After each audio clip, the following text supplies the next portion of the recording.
Oh, God. Bunch of All right. graders. Oh, and then What? Anyway. I roll. We're rolling.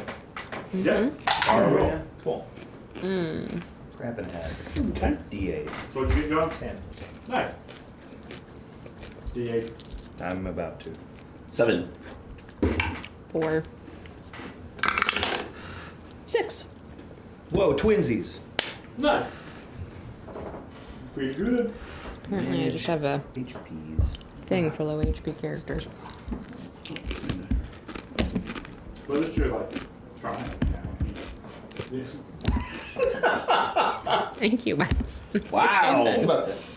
That's a halfway roll, right? Yo. So if you get halfway rolled on the other one, it would still be less. Sure. Well, I mean, So Sure. it's progress. at this, Sure. But at this point, How many do you have now? You're more than double me. More than double. I'm the bodyguard. Yes, but you're more than double. More than double. Well, stop picking characters with D6 hit dice. Like I said, you increase. You're doing better. You have now greater potential. You get back roll for anything? Wes wouldn't let me. I asked.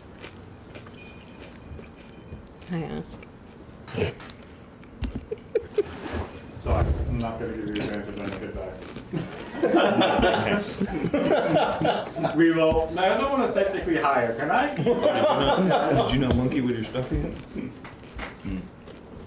Be a great fighter class, like subclass or ability, is when you level up, you get to re-roll anything lower than a 3, but must take a new dice roll. That would be interesting. For your next homebrew fighter class creation. That would be on again. That would be a great like Politico feature. Manipulated situation. The situation being your own ability I mean, to stay I can alive. see I that like you it. do it, but I can't read what that said. Alright, so everyone has done all of your Who's gonna look? leveling requirements, right? All good? I believe so. Sorry, say what? You're good on leveling? I'm getting there. It's been a long week, okay? Fair enough. Mirror dies again. The nice thing about you, though, is you can change your spells daily. So, This is true. that does help. This is true. So, as Lauren continues to look through your stuff, we'll go ahead and kind of get this thing going. So, previously on the key, you guys made it to Macedonia, capital. You helped out Riker's former Scourge home. Helped them out with clearing out some tunnels, discovered more than just monsters, more than just monstrosities down there, but fiends and other things. You fought them, you came back, and you told Marcus all of them. John, why'd you have to name both of them as N ones? Maximus. Right, which one is... I knew what the Marcus is in the north, Maximus is in the It's south. Maximus, you're with Maximus, you're right, thank you. Literally, John said, I'm going to name them both. They're going to be twin brothers, and one's going to be N, and the other one's going to be N. And you, to be They're fair, twin brother. to be fair, I John, have cousins that are twins. you and I they're will talk tossing about injured. them, and you'll be like, wait, which one is it? So you know it. To be fair, Wes, I've only heard about them about twice, and I know which one is which. Have a good day. Some of us are Neanderthals. Making us to go. Monkey people. Go. Listen, they don't call me orangutan arms for nothing. Because I literally had somebody call me that one time in a fight that they really don't know. So here's what you think, okay? Maximus is the general. Marcus is the emperor. And if you know the movie, it'll make sense.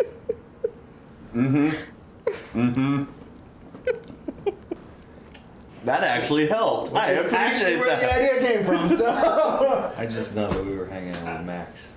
last know how week. that helps with the Northwest South. I guess I'm missing. I know the movie, but I guess I'm missing all Okay. the details of it. Here's a question. What's up? You think about a compass, you're looking at it, which side is the north on? Right. It's on the top. Uh-huh. Where's the emperor? It's on this At the side. top. Okay. What's the name of the guy in the north? Margaret. Marcus. So I He's missed the the emperor. compass thing. Okay. Maximus, well, direction. So yeah.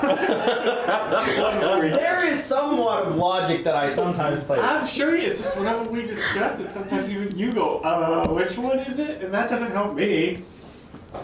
What we've learned today, folks, is Brenda's smart and I'm not. And that's the takeaway. Thank you for coming to my TED Talk. What? We're not playing a game. I'm going to do a You've TED Talk. memorized. But yes, so you guys managed to help them out, and then you ended up staying the night in Maximus's. See, I know what I'm doing. I'm a professional. At something, not this. At something, potentially. And his wife Amara. Yes, and that I do know because I named her. You remembered that one. I didn't. So yes, It's, y'all stayed. it's already gone off the rails. Not it. off. I think we greased. We them, so never just like- even had rails to begin with. Phantom Tracks. Not a great name. So No, it was Spirit Tracks. yeah, Spirit that's what it was. Tracks. I never even played it, and I remember. Yeah, well, I never played it because I Choo on the choo. ground now. Anyway, so we hung out with them. Yeah. Yes, Far thank today. you. You're welcome. I apologize. It's all right. Don't do it again. Oh, I'm not resetting. Are you kidding? We're just, Okay. we're rolling. We're keeping it going. So, yes, so you guys ended up staying at Maximus's house with Amara, his wife, and they had a bunch of orphan kids that they had taken in. Y'all found that you guys got get some very restful sleep, except for Mare. She didn't sleep. She took a long rest potion. She was just awake. I got to listen to that. Man, that was fun. And so instead of Mare being meditative and just soaking in this nice peaceful atmosphere, she snuck out of the house, went to go Yeah, find it's a a form rather of rowdy meditation. bar, and then just decided to pick a fight with the dude because she felt like it. After she felt like she had received a decent enough beating, I agree. she said, "I'm gonna leave," and after getting thrown out, went, "Alright," and then left. Sneaking her way back into the house, where everybody was sleeping but Augustina, who woke up early, and Augustina gave, in her own words, sort of that mom look of just like acknowledging and then like going back. Mary and Augustina then had a nice conversation.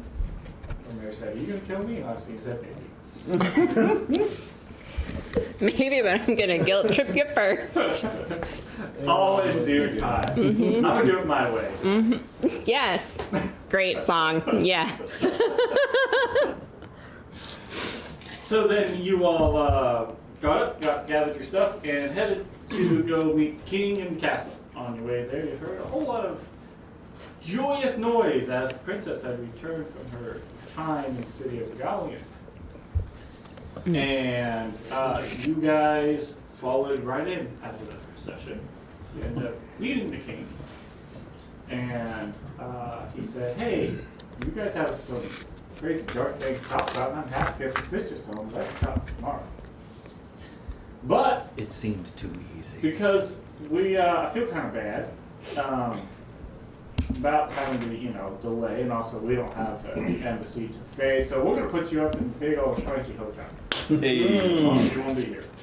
So then he had his steward, Drydell, set up all the arrangements for y'all, and then y'all got to go stay at the big old swanky hotel. In the executive suite. Went and took the cool fancy elevator up to essentially the top floor of this entire hotel, where you had a nice window view looking out over the southern end of the city and out into the river that flows down there. You figured out you can essentially just get infinite alcohol here. Hey. There's all sorts of just swanky stuff going on all over the place. And that's where we left off, with you guys just being in this hotel room.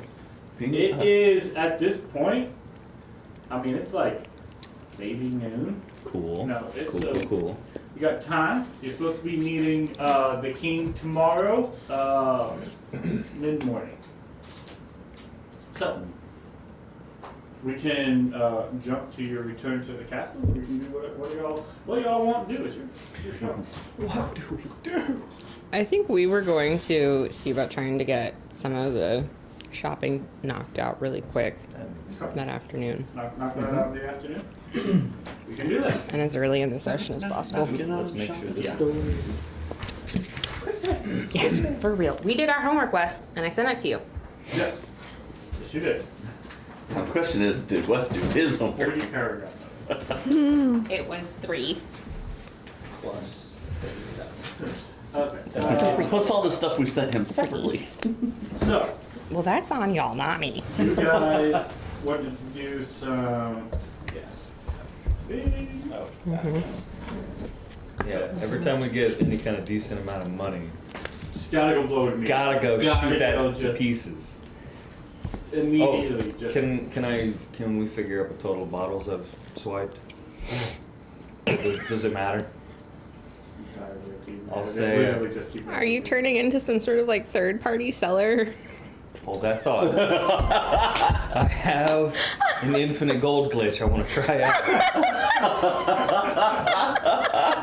You laugh. It only works until you saturate the market, though. This is true. That's why we don't. So I want to say I've got, I don't know, like 10 different bottles of like some choice stuff Okay. that I've got in my bag of holding Okay. for, you know, bartering purposes. Okay. The other 10 are mine. Very well. All right. Thanks, Wes. And so, you guys I mean that high dollar shit. heading out of the magnificent respite. Yes, which I want to. My goal, I didn't bring it up whenever we were talking about it, but my goal whenever I was getting them dressed and getting myself dressed is to kind of pull a Clark Kent thing where we may not have done disguise selves, but just change the way we normally dress ourselves enough that for people who are used to the old way that we looked, it's not immediately recognizable as, oh, it's that person. So I think us moving back out, Augustina has probably reverted back into her fun buns and that kind of stuff. But I did just want to clarify that in case More important looking people. more of the adventure rest of the adventurers. Yes. More of the practical shopping. Yeah. Okay. You guys are The jug? heading- I don't think it works out. I don't think it's we can definitely try that. I think because it has stuff on it that says like what it can do. Pyrite is a thing for a reason. Hey.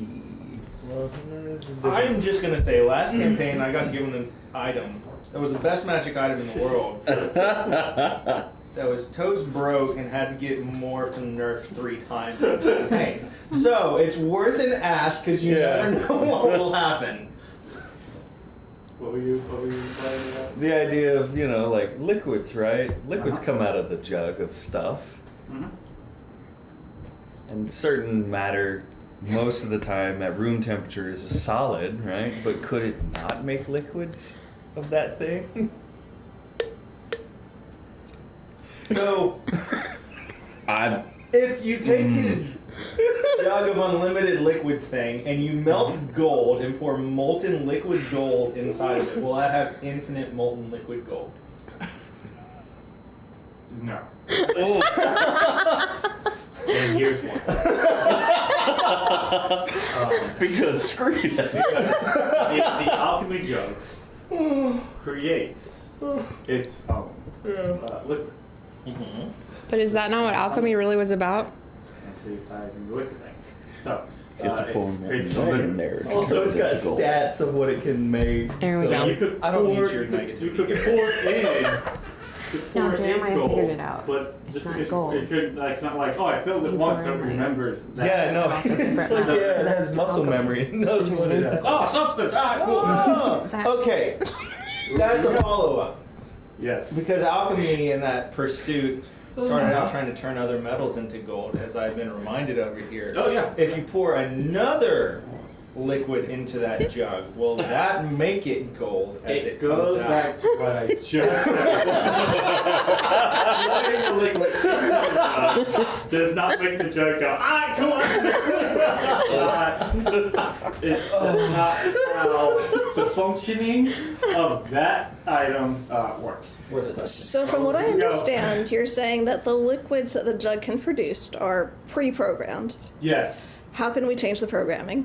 That is a wonderful question. Guys, I think we are borderline getting Wes's first baseball call. Attempt to figure Question. out. What about liquid metals? Metals that are liquid. Such as? Magnesium. Ooh, that's terrifying. Like mercury is usually liquid too. Yeah, I was What about talking liquid nitrogen? A gallon of mercury sounds like a ton of fun. What is that? Gallium? That's that one that's Yeah. like you can put it in your hand and it'll turn liquid. Or whatever the one is that you throw it in water and it blows up. That's fun. I like Potassium? that. idea. There we go. Hey. That normally isn't solid. Yeah. We can figure something out. It's programming, right? Magic is just programming. It goes from alchemy jug Sufficiently advanced to technology is indistinguishable from magic, right? Thank you. Yes. it goes from alchemy jug to what you want jug. So tell me what you want. So, where are y'all going? So suddenly a Tarrasque appears. So that really powerful My wizard character was in the asked the Red same Tower, right? Exactly.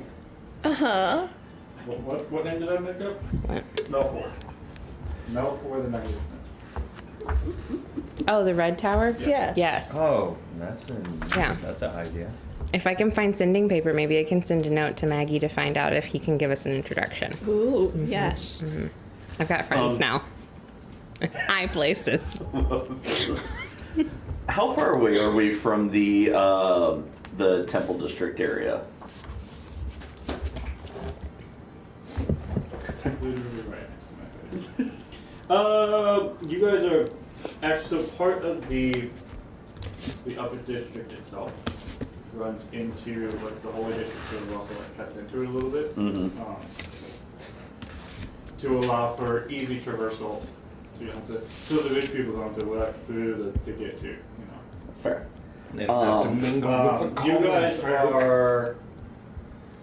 And is the shopping in between us and the temples, or in the opposite direction? Wes, using some minis, can you please lay out this map?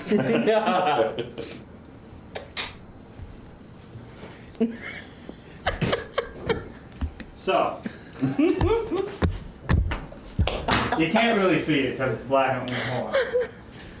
We're doing You are all welcome. Okay, so we're doing this. So, Look, I'm in the eye. I'm no higher. the upper district itself is circular, as you such see. And the castle district would be like this 10-foot radius, that's like the castle district. Cool, right? So cool. and then this is like the castle here. So you got your castle, you got your, like the wall for the castle, and then this is your upper district entirely. And then, hold on, wait, we have a compass somewhere. And it's like this whole situation is like a tiered thing. Yeah. Yeah, so it's sort Should of be there like, by It's the cake-esque. yeah, kind of. And it's more of like a natural sort of sloping. Sure. We'll say you're north for right now. You know For the what? sake of moving. 12 o'clock. But I just don't know what happened to my compass. It's So- right next to you on my side. Aha! There you go. Ramses. That's a marine thing. So, you guys, this is where the Magnificent Respite would be. This is like the mage type tower, Mm-hmm. and then the Holy District is like here. You picked the wrong mini for that one. So where's the scourge at? The Scourge. This is gonna be your tower. So, okay, actually this works. This, so Casadona is a rectangular type. So this we're gonna fucking dioramas, boys. Yo. All right. Improv, baby. I'm not necessarily proud of myself right now. Look at the nightmare with which you have created and I smile. don't see a nightmare. I see a beautiful dream. Back to high school, and you know your props that you could get talking on a subject. And Oh, fuck me, man. Y'all do this to yourself. You want to know, you want to know, alright? knowledge is power, my friend. Yes, exactly. You know, So, get my hopes up. Southern Slum Scourge is about right there. Your gate, Don't threaten me horse. with a good time. Southern Gate. Northern I Gate. look up and there's something new and wonderful every time. Oh, man, I've been This is waiting your for this. military district. Oh, shit. Maybe we should have had the Zoom call set up so that everybody see gets here. Not to be a turd, but man, they keep the military pretty far from This the is your rich people. trademark. That bodes well for me. So What? this Who? is sort of your trade and your like production, textiles, sort of things are up around here. Textiles, wolf pelts. So there's one trademark that's sort of up there. You have education. Who's educated? So sort of there's a whole education sector sort of over here. And Fair. there's a Fair choice. another sort of trade market down here as well. And where's Callahan's located at? Callahan's would be Cool. And the Northern Scourge. Pick me for Callahan. the northern scourge is gonna be they're next to the military district. They're sort of in between the northern gate and the military district. So they've got like a diagonal line. Mm-hmm. Well, not diagonal. They're whatever. They're on the diagonal from each other. Any other questions? Whoa. Somebody take a picture. Probably. Well, even if we take a picture, what's it like? You know, are we gonna have it all in our brains? Remember Remind what me who stands for the religious district? Religious. I do? Yeah. Okay. You take a picture and then you go on your phone, you edit, and you add little tags. That's too much effort. I don't know how to. I don't know. Okay, so I'll take a picture of it and do the whole nappy thing. you guys are heading out, and do you y'all wanting to leave the upper district, right? And sort of go and build next to it. I would like to go somewhere where buying stuff is more reasonably priced. Yeah. Sure, of course. Based on Riker's understanding of the city, having lived here for a couple of years, and then also understanding Callahan's, for the weapon that he wants to potentially make, would Yes. Callahan's be the best place to go to sell valuable swords and items? Yeah. Would you get the best price there?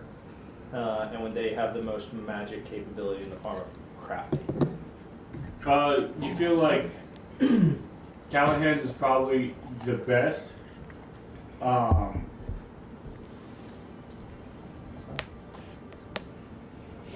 You might there might be a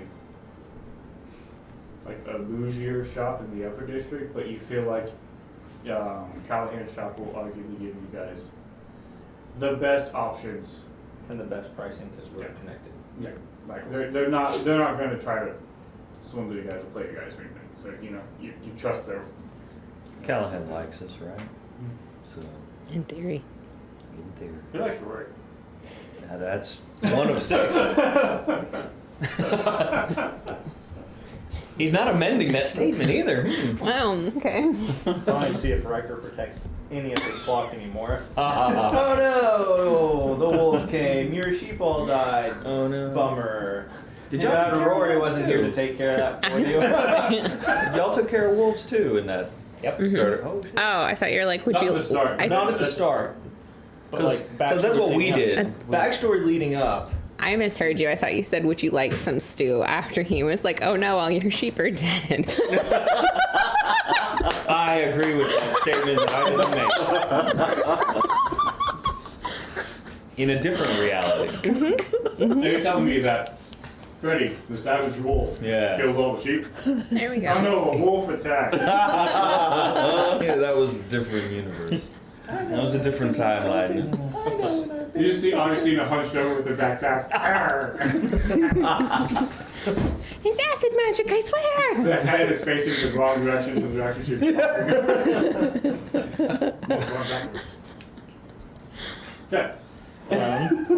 Augustina will probably go there as well to find out about the power pearl earrings. Yeah. Kari's probably gonna head towards the temple's end. Okay. Riker will ask you to do a favor while you're going. Okay. Keep your eye open, if you would, for places that might be able to make holy oil, and let me know, because I would be very interested in purchasing some of that for the Scourge, especially if they're going through the tunnels and run into more demons. Just a chance. Cute. Okay. Oil. So, you're going to Holy District, Joe, you're going to go to Callahan's, where you are. You don't have to buy it. I just You need can to do have so it. I don't know what to do with myself yet. I know some people. I might end up going to Callahan's just because I don't have any other ideas right now. Come on. We like you. Mm-hmm. Despite this. Is Mary gonna come? Mare will probably, especially if Gray and Riker are sticking together, Mare will probably stick close, yes. Okay. Yeah. Then we go to Callahan's. Once again, the whole party's going somewhere, the car's going somewhere else. Yep. Okay. It's understandable. So, We're safe. we will, I mean, I know Kari's I been here. am. Kari's been here before. Get on the magic walkie-talkie. Just check in every hour or so. Let us know what you're doing. Someone just Leave the police alone. In fact, stay clear of the police. Riker with the dread helm. Sorry. you're going to go over like, okay, so, I've been looking forward to the this code word Saturday. for I'm arrested is this. The code word for I'm in trouble is this. The code word for I'm arrested is, are you seriously arresting me? There might have been a conversation beforehand about, if you get arrested, you may just be staying that in jail to learn your lesson. Oh man. I don't know if it's relevant, but I'm gonna do the same. Have my normal stuff back on. My face doesn't look the same as it used to, and my hair's longer, and I have a hat. So, we will start with, we'll just go ahead and start with her. I got a stuck-up face. I was so- not expecting that. And I got You're going facial to hair. go to, Not as majestic. Riker's got a helm on. That's true. So You can't see his facial hair. that's and it's wasted. so you want to can't go see to its the majesticness. Temple of Rig. Yep. Correct? Orange Okay. And on my way there, No, I'm the just trade-off wearing is my good, but He is blend not- into everywhere clothes. Yeah. Okay. So, do you want to go there by means of, are you going there straight because you can access the sort of holy district from We're gonna say the upper district? So you want to get, or you Yeah, want to just circle around? No, I'll just go straight through. Okay. So, yes, you go in. So I'm gonna just sort of walk down. You see that there's It's a changeling on a mission. this whole sort of area is set up as having key places of worship to a majority of the benevolent deities. There are some that you're missing, but you see there's a temple to Kalor, you pass a temple to Hamet, there's a temple to Torm. You don't see one Tayun, but there's probably a sanctum of the knowing someone around here and goes of what goes. So as you're sort of walking through, you're sort of spotting some that make sense, and any that are lacking, you can kind of reason your way through they're probably for other reasons, right? Yeah. You don't see them or Sylvanus in there, maybe the secular city isn't ideal for a temple for Could be. So you do end up coming up to a specific area. It is gated in the sense of there is a 4 foot tall sort of black iron gate. Mhm. And you see that there are multiple like crypts, like I think it's the big above ground sort of structures, right? Mhm. You walk in. So you see multiple of those around. You see some like fenced in areas inside this fenced area where there are like tombstones and like plots laid out and such of that. So it seems like this doesn't seem like just a general sort of burial ground. However, it does seem like there is a degree of like importance, like to like the specific people, right? Mhm. And as you walk, you do see like there is one rather large sort of crypt area that you imagine is probably where the royal family is buried, because you sort of see it's like draped in the different colors of the Mhm. royal family. And you're like, oh, okay, that's probably their specific. So sort of those type of things. The temple itself is not overly large. It seems it is a structure made out of like a dark stone, but it itself does not seem, compared to some of the other temples that you have passed that were like, you know, massive and ornate, this one seems almost simplistic in its design, but it has like a simple elegance to it, Mhm. right? And then the whole thing seems to have a like faint sort of mist-like veil just sort of surrounding the entire building itself. Ominous. And so as you walk up to the gate, you see About how far from the gate is the entrance?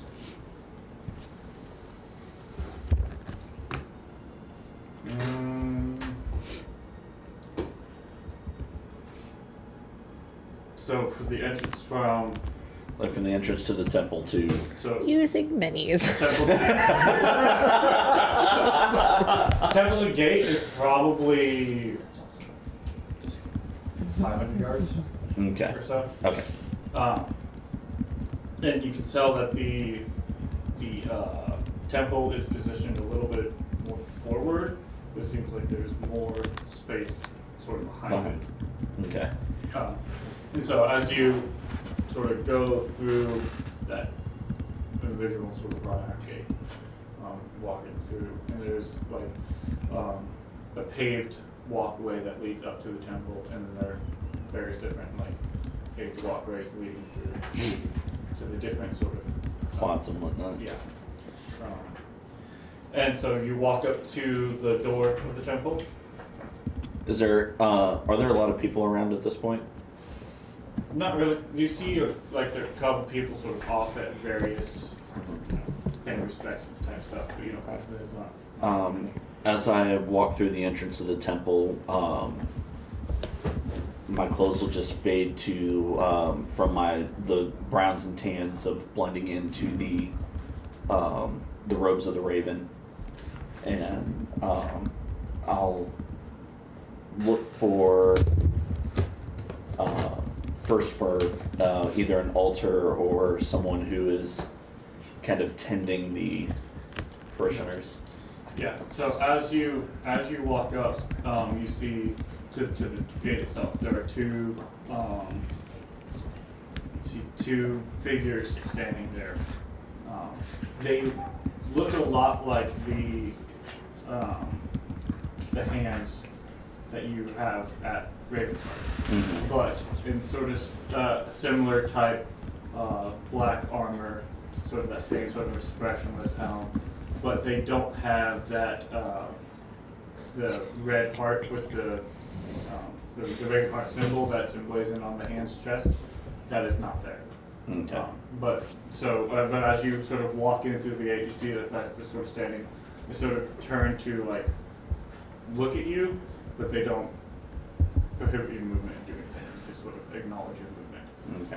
So as you sort of walk in, it is the place where you enter is sort of immediately just sort of this long, sort of not quite hallway, right? It's wider than a hallway, but you see that there are a few parishioners in here talking to different priestesses and such.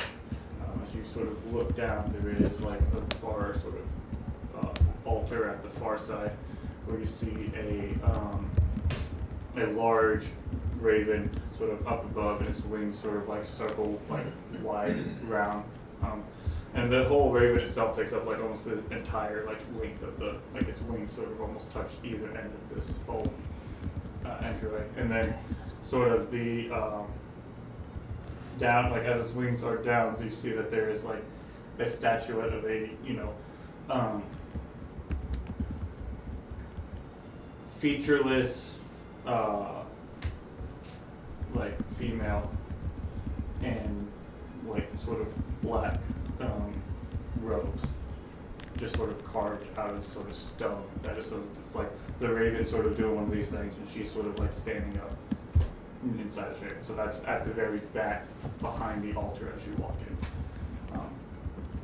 And so as you walk in, you sort of like you shift into your raven more. So so as I'm passing the guards, my clothes will shift into the raven robes.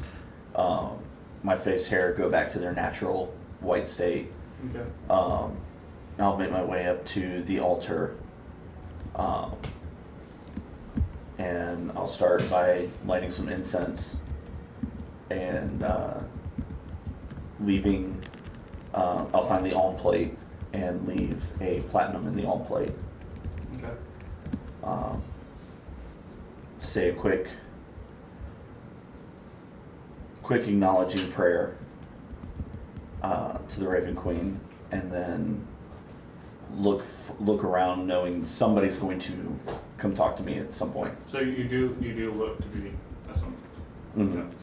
As you sort of begin scanning, you see stepping out of what you now, as you sort of got close, you can see that there are two doorways sort of tucked back into the corners behind the altar. You're distracted by the giant raven. Right. But as you sort of get close and sort of take in the surroundings, and it is not very brightly lit in here. Mm-hmm. It's bright enough for you to see, but it seems like there are some low lit sort of sconces like up and around, but the whole sort of mood is a little quieter and somber. There's not much in this. As you walk in, it's a stone floor, so even like your footfalls are there's an odd sort of like hollow echoing to everybody's sort of movements in here. You just hear sort of the quiet murmurs of people talking. And as you sort of come around, you see a elven woman come up to you. One of the priestesses comes up and goes, "Raven?" And I wish under better circumstances. Are there any others here? Any others from the part? From the hut? Currently, no. There are others around town that have stopped by recently, but recently, no. There was one, a death master who passed through here. Is it perhaps yours? Quite possibly. I know he was supposed to be heading this way. I was hoping to catch him. His name was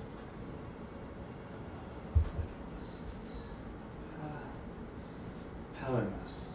Is that yours? Death Master Palinus. Does that name ring a bell? Okay. No, unfortunately not, but he might be a good one to talk to at the moment. Is there any way you could send a message to him? I could reach out to him, yes. Ravenstone may not terribly far from the master. Did something happen with yours? Do we need to contact the others? Well, no, he's currently on another mission, and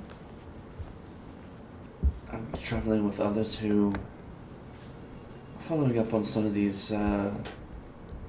strangeness.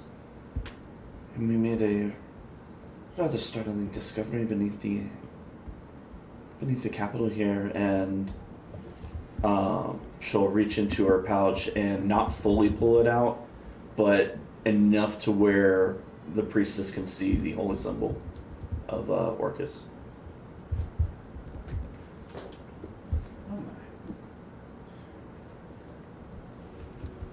Raven, I think it's best that you follow me. You should go discuss with the matron of the town. And so she then turns and starts heading back to one of the doors. Alright, I'll follow. And she leads you sort of back through into this hallway where there are other doors leading off of it, and she leads you into a room that looks like it is like a small, sort of private type sanctuary. Mm-hmm. And you see standing in there is a elven female. Looks maybe like elves are hard to gauge. They don't age very much, but looks maybe like middle-aged for an elf. Mm-hmm. And as she, as you walk in, the priestess acknowledges her and says, "Matron, there is a raven here from the heart who needs to speak with you about something that they have discovered." And the priestess then sort of backs up and excuses herself. And this elven woman sort of turns and acknowledges and goes, "Maven, welcome. I am Matron Valenthe." How do you spell that one? Valanthe.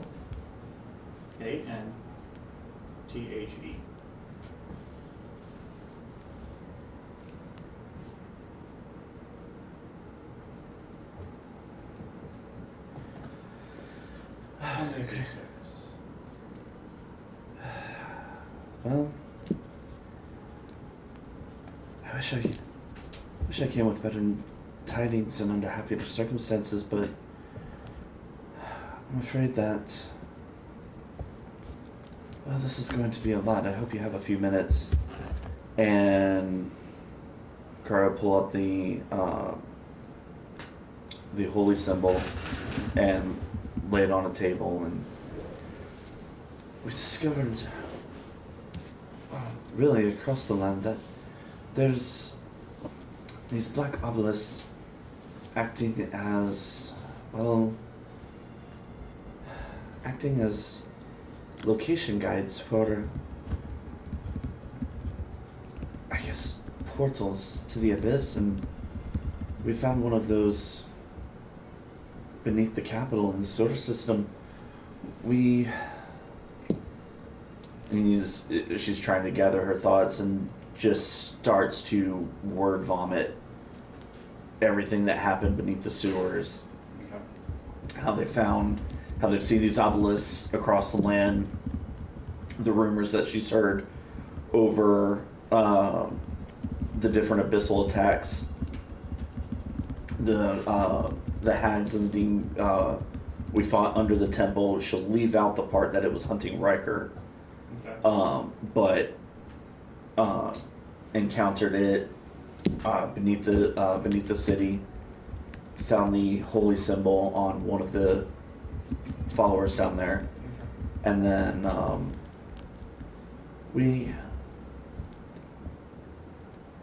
there's a force that's active at the moment to shut down their ability to teleport in. I don't know how effective it is. I know that some magics have been affected across the land, but I can only hope that it's working well enough to keep them from sending more reinforcements in, but at this particular point, to see them so near the capital, and the king not doing anything about it is quite alarming.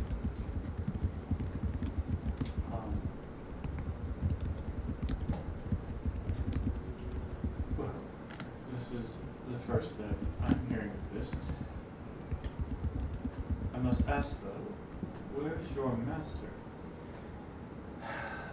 My master is on an errand from the great matron herself,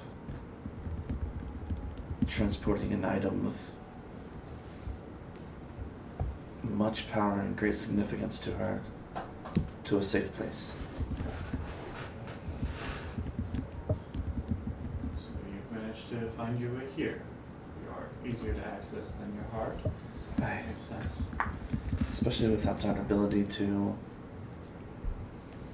teleport anymore. We were able to make it this far, and we've met with the king, and he didn't seem like he was worried about any incursions, or I don't know, maybe he hadn't heard of them. I'm not entirely sure, but our group has a meeting with him in the morrow, and maybe we can get more answers then, but I'm worried about undue influence from other abyssal creatures. Is you traveling with a group of ravens, or is this a separate? No, this is actually a separate group of misfits and other adventurers How dare you? that are looking to keep the world as safe as they can. So what are you looking for this? This is valuable information, of course. And something that we would definitely begin looking into and ruminating on. I wanted to make you aware of what was going on beneath your feet, and then see if you could somehow get a word to the heart and anyone there that let them know what's going on. And then I was also wanted to request a favor of information, at least, maybe something even better. I'm looking for a way to detect abyssal creatures if they have changed their form. I know there are creatures like me who can do that, and she'll just shift a little bit to match the matron, just her face. But that is an innate racial gift among my kind. I don't have the ability to detect magics or detect others who might be like me, where detecting magic does no good. I was hoping that maybe you knew of or could help me find a way to detect abyssal creatures who might be hiding amongst us. I don't have any boons or gifts. Those of us who are of a more clerical nature, we have spells that allow us to access them. Do you have someone like that in your you've been traveling with? They might be able to help you in that regard. We do, but we may not always be able to be together at that point. This is a big city, big castle. We're going to be around a great many people over the next few days, and being able to spread the work would be, well, divine. Is there a way to imbue a spell into an object that we could use? I might be able to see about potentially doing that.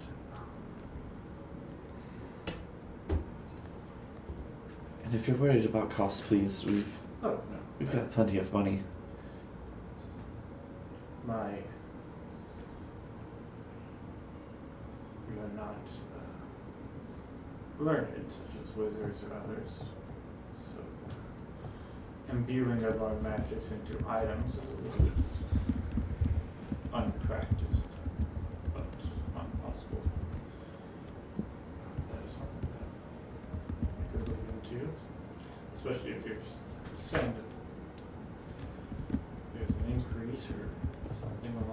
so it might be something worth.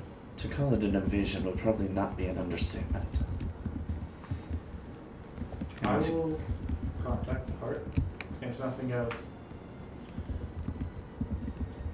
maybe they have tools that the rest of us don't have access to. I know that your order has been granted other items that would otherwise not be around. Fortunately, I don't have any way of contacting them as of yet, but if you could reach out to them, I would greatly appreciate it. I do have contacts with the people there, so yes, I can pass on that. What is the name of your master? Cario, just playing for a second, just that secrecy kind of warring it. Master Corleo. Very well. Just like to just curiosity, concern. Your raven walk around without their masters. It is unconventional. You don't normally see a raven come in here. So normally this would be something that you would discuss with your master. So your not being around is, well, not perhaps entirely unrelated. Seeing ravens by themselves is still a bit of concern. But You should try being the Raven sometime. I will pass this information along, and I do appreciate you coming and sharing this. Alright, I'll check in before we have our meeting, see if you've heard anything. I will, the priestess that met you, I will have her contact you if I discover something. Oh, I keep forgetting you, Kitty. Thank you very much for your time. Greatly appreciate the assistance. Kari will give a bow, and as she turns to walk back out, she'll change back to her blending, Okay. and then she'll approach the altar once more and just say a quick prayer. Just be like, okay, Mother, since I know you're listening now, I'm very concerned about this incursion here. I know my master's doing your bidding, but I wouldn't mind your guidance once again. And she'll turn, and as she leaves, she'll just radio check everyone's. I'll meet you back at the respite soon. I'm on my way. In wood shopping, but okay. Yeah, there's still time. No, yeah. So with that, as you all You should see the leave, crazy deals he had. cut over to your group, heading to Callahan's. If you see something that boosts my silver dice, let me know. I was taking the time to clean up the weapons as well, making them as presentable as possible. Oh yes, I figured you were like, hey, this is covered with some demon ink or I mean, may or may not be my blood. Right before you leave, that increases the value of the item. Yeah, no, it's like, see how sturdy it is? See This how one it is lasts? soaked in the blood of a See the, woman. You want it? the functionality, yo. This works. Open the shirt and all the scars. Yeah. See, this still has our hair Do you stuck need to new it. armor? Is that what you're saying? Like, You know what? Maybe. So, Honestly, it'd be nice. But, you know. y'all are headed to Callahan's. sure. As y'all are headed there, Uh-oh. you're handed this. Oh,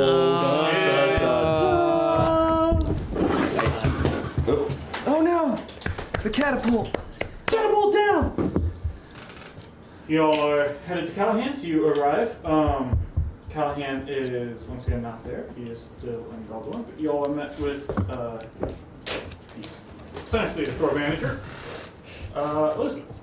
Mm-hmm. So, sort of seeing y'all come in and recognizing you, I see one of the other clerks like again to approach you. She sort of like lays them off like, I got Get out of here. this. We don't want you.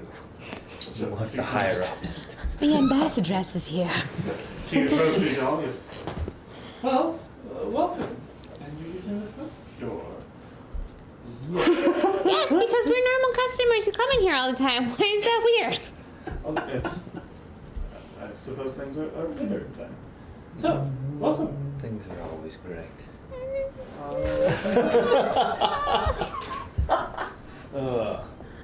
How are you doing today, Miss Elizabeth? Things are going fairly well. Mr. Callahan still is taking care of some business in Baldwin. I haven't seen him for a few days, but that's not terribly uncommon. He does like to spend time there. And it's a little harder to get back and forth at this point. Yes, I've noticed that.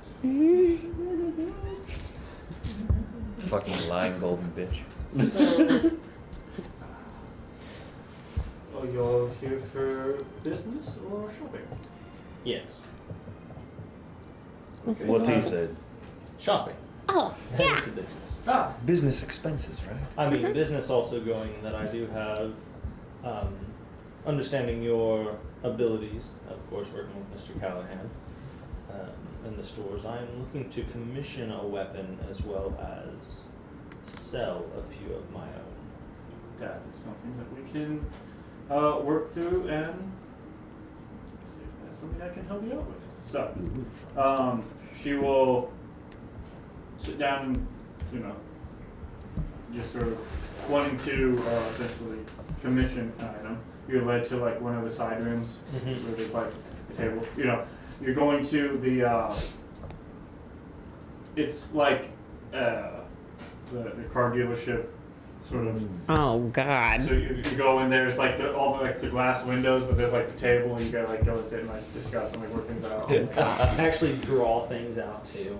But in that, Sounds so like some contractors you are wanted getting involved to in it. imbue your actual old blade, correct? Yes. So as you sort of pull that out and put it on the table, you see like where you set it, there's like a projection of the blade itself, like then helping move it. So you guys are like Oh, that's cool. adding like moving things around in this sort of like, what do we want this to sort of You're totally Tony Add Starking in. this. She is. so. That's true. You guys are sort of working through the customization, aspect, right? And then, so in y'all's discussion, what one do you end on? In our discussion, and you want to think Keep about on going with them. Okay. Augustina will pull out the 2 pearls of power and be like, is there any way we can make these 2 things work together? Another one of these sort of as she's sort of helping him.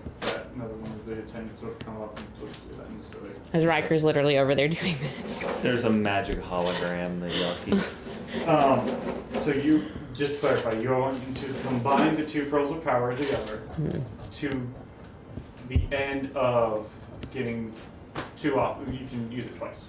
Exactly. Yeah. Because right now it is once per long, the third or lower back on a long. Correct. I'm gonna do that twice. Yes. Okay.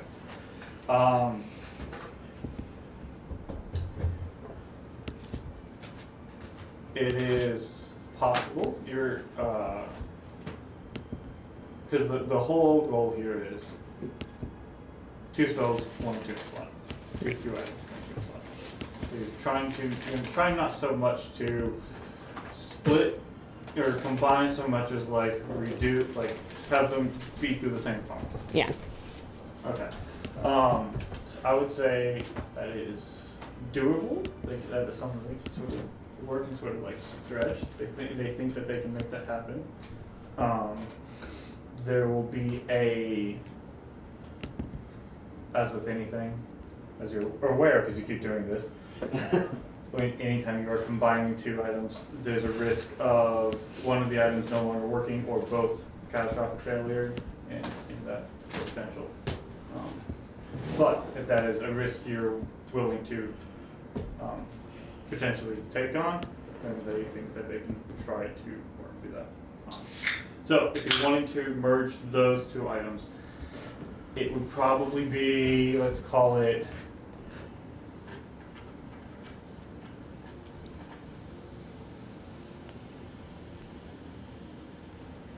so it's gonna take a lot of work to try that. So it's probably gonna be something like 400 gold. Oh, that's for fine. Material supplies. And then it will probably have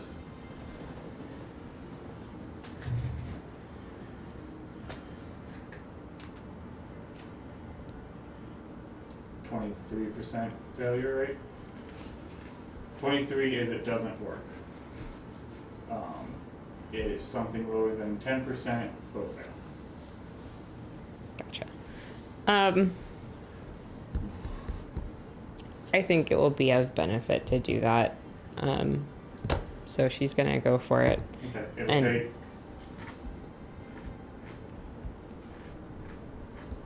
probably like 5 days. Let's do it. Okay.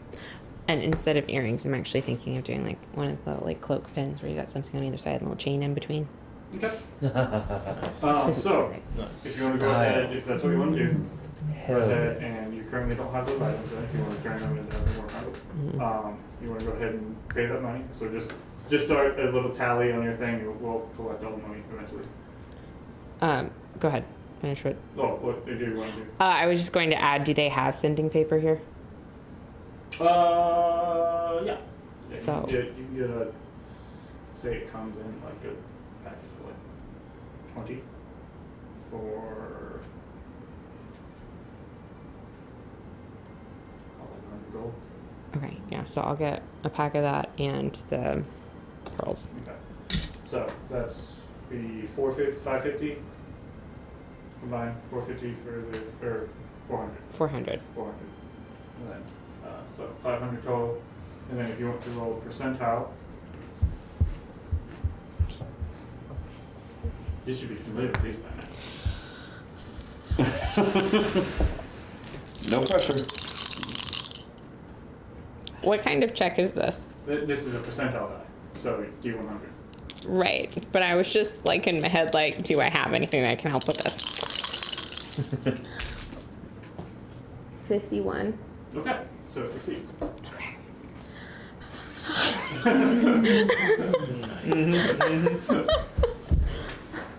So it succeeds, and within a week, 5 days to a week, we'll have those available to you. Awesome. So take care of that. I'm just gonna peruse, see if there's any goodies that are. So magical goodies.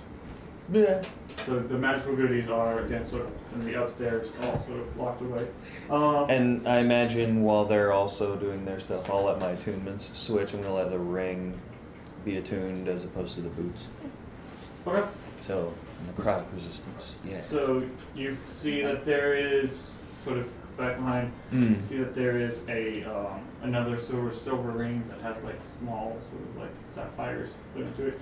The label on that says a ring of water walking. You see there is a sort of silver amulet that hangs there. And the label on that says Amulet of the Drunkard. I need to look that up. The Amulet of the Drunkard, essentially while wearing it, you can regain 4d4 plus 4 hit points when you drink a pint of beer, ale, mead, or wine. Once this amulet has restored hit points, it can't do so again until next dawn. So once per day, you can drink alcohol to get hit points back. Oh, Wesley. Oh, Wesley. So, they have that available. There, you recognize an item, and because you have one on your head, there's a circlet of blasting available. Can't find this drunkard thing.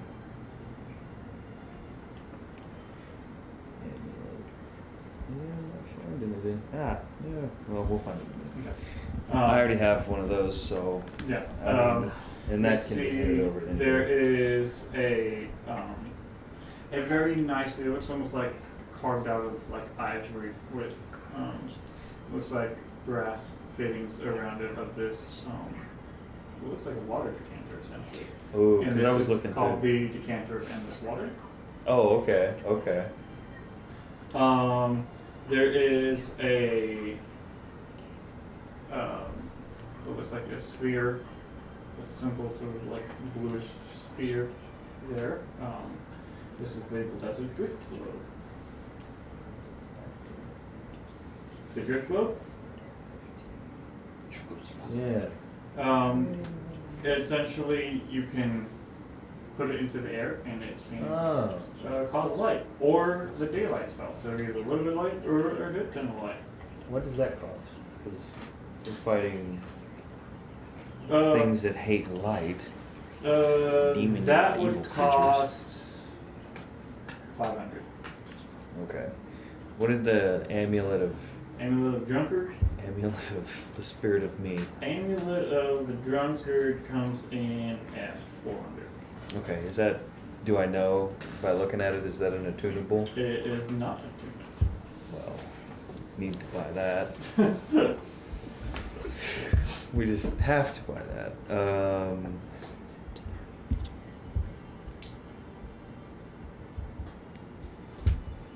Amulet of... I'm not finding it. Ah, no, stop. Keep closing it up. And pretty much everything I'm telling you is like there are other items up here. I'm just Uh-huh. giving you the non-attuned stuff that I imagine you need. Sure, because I got my swords. Yeah, you got swords and literally 3 other items that you're rotating through. Pretty much. So, I mean, is there any armor that's light that's cool that I could use? I've got, I think, a +1 studded leather. Is there a bump I could get? if you're looking for a non-attunement armor, you could get there would be like a +2, but I'm not cheap. Okay. Is there? Into the thousands. Okay. I don't have that much cash. I think for now I'll get the amulet, and then I want to just see if there's. Do they sell clothes here? Like normal clothes? Yeah. They have like some, like a small collection. There are other clothing shops throughout the entire city if you're just looking. I mean, just to expedite it, I just want to get like, just a nice, not super fancy, but for the ball for disguises, just I want to get like a nice jacket that I'm going to throw on, So you silver want gray. one With, Oh, because I have Navy. a plan for all. oh well, then never mind. Hold on, never mind. If I'd have known that, I You would. ask somebody, You had a tailor the first time. Do you think she's gonna abandon you go for a with ball? Never mind. Somebody, you're like, Never mind. "Hey," actually, I think what happens is you guys are talking about where you need to go, and you go, guys, I think I need to stop by the Yeah. clothing store. I need to get something for the ball. And Yeah. James just looks at you and goes, what? Dare you? I didn't realize you didn't like your last outfit that much, but okay. No. I did not know we had time for you to craft a masterwork that you would craft. Oh, great. No, I mean, it's entirely up to you if you would prefer something different. store bought. I think Instead of, bespoke, custom-made outfit, but it's fine. I think I need to have some Oh health my potions gosh. if you get me. Shit. So, mark off the gold for that amulet. And it was 400? Yeah. Alright, That's what it said. At some point, Greg heard Kari's voice come over the amulet. Hey, ask if they have like a belt of Elvenkind or something. We'll see you in a minute. You want one of those? Just look and see what we got. I mean, those are attunement, which means you have to unattune from another belt. You can't stack bells. so like, wait. If you have more than one type of... For specific things, like you can only Sure. wear one set of gauntlets, or you can only wear one Okay. belt. Okay, or, that you know. makes sense. Well, being attuned. I don't Oh, know. when I There's was in some high school. fashionable ways of, wearing multiple belts at the same time. I was gonna I've seen say, it on the man, in runway. high school I was rocking the Squall Leonhardt thing. I was a dork, I don't care. No one is judging you here. Wonderful! Not at all. Mayor, is there anything specifically that you were wanting shopping for? How much is that circlet of blasting? Okay. Circlet and blasting. I mean- the party needs to. Yes. Yes, we do. I haven't used mine yet, Uh, but you know, it's good to have a couple free cannons. I'm curious about why she needs that You with all the say. other magic she has, we'll but call it 550.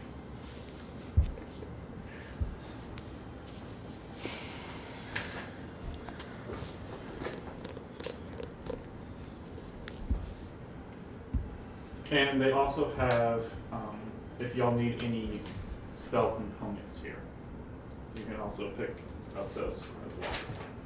So those are available for those who might need those.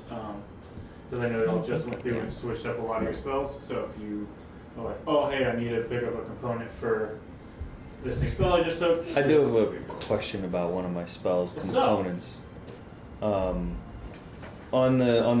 On one of the spells I have, it says it'll use my weapon. It's basically a weapon buff, but it doesn't say it consumes the weapon, so I assume that weapon should be fine. Yeah. Okay. Yeah. I had a feeling. Yeah. Now I need to actually find this amulet. correct me if I'm wrong, Wes, but I'll help you. Okay. my flute serves as a focus, right? Yes. Okay. Yes. Hey, do they happen to have manuals at that store? No. Damn. Riker, what do y'all decide on? So a couple questions on that. I'm leaning towards the middle one. Okay. If that were to be hit with force damage, let's say, instead of shooting across the room with an Eldritch Blast, but instead just grabbing it and firing it off, would that change the DC save on that? What do you mean? Sorry. So, If it takes force damage, Uh-huh. it recharges. but there's an AC 18 on it. So you have to hit it Mhm. if you just grab it and pulse a charge into it.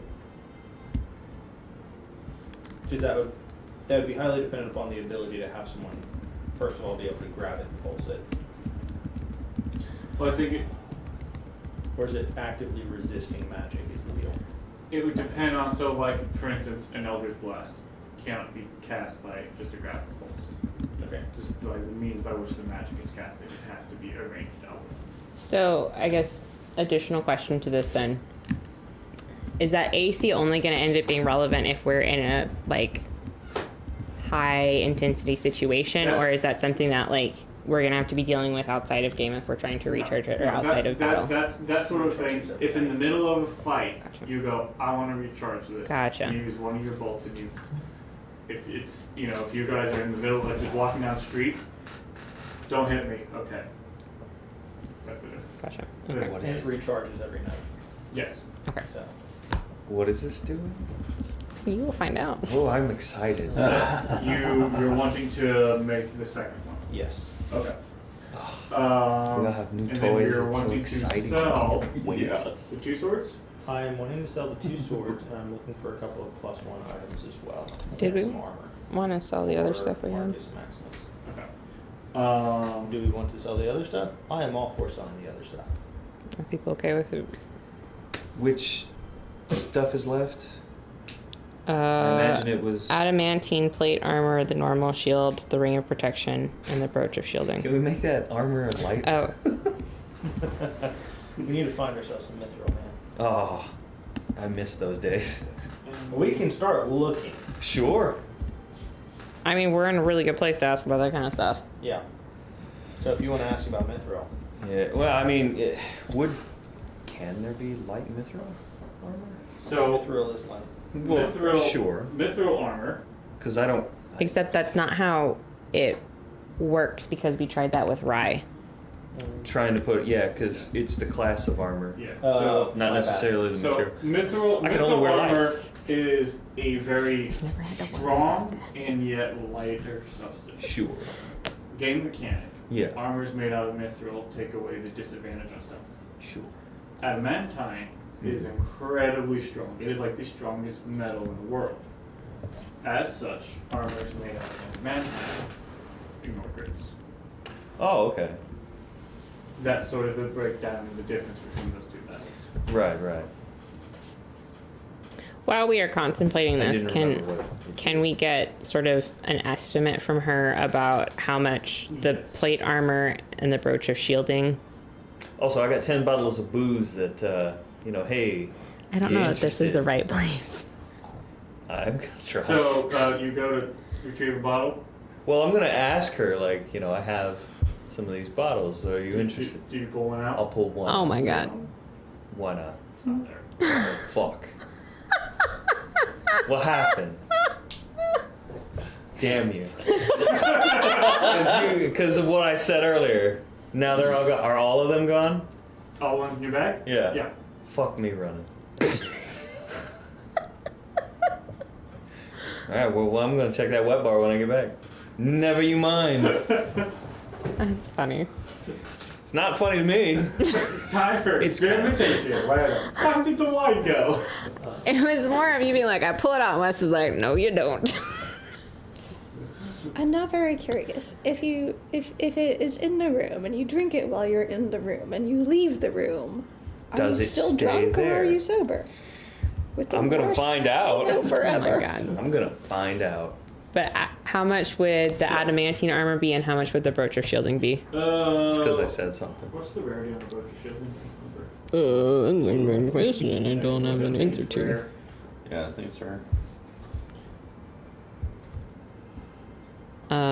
That one is uncommon. Wondrous item uncommon. So I would say adamantine armor. It's plate. Is that one plate? Yes. That one's probably new. If I remember correct. Plate armor is 1,500 new. Like for regular steel. Yes. That's a lot. So new, it would be like 2,000 to buy that. So I would say that you could sell it for, let's call it 1,250. I think we're gonna need you around if we do sell this. So for that one, we'll call it selling it for use 1,250. For shielding, we'll call it.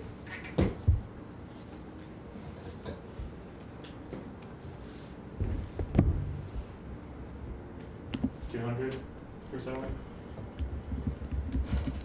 And then you're wanting to sell the +2 longsword. +2 long sword, flame tongue dagger, or great sword, not dagger. Sorry. Yeah. And So the +2 longsword, they'll buy for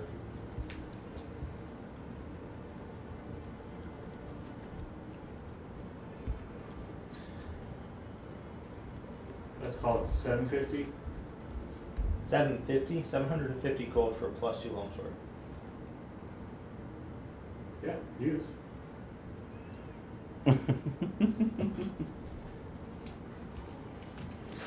How much to sell the breastplate of psychic resistance? Come on, Wes. Should know these things. It's rare. I wasn't expecting That's how I that to lost say my that. booze, Brenda. You gotta be careful. Let's see here. Breastplate of psychic I resistance. already rolled a 51, so. We'll say that one.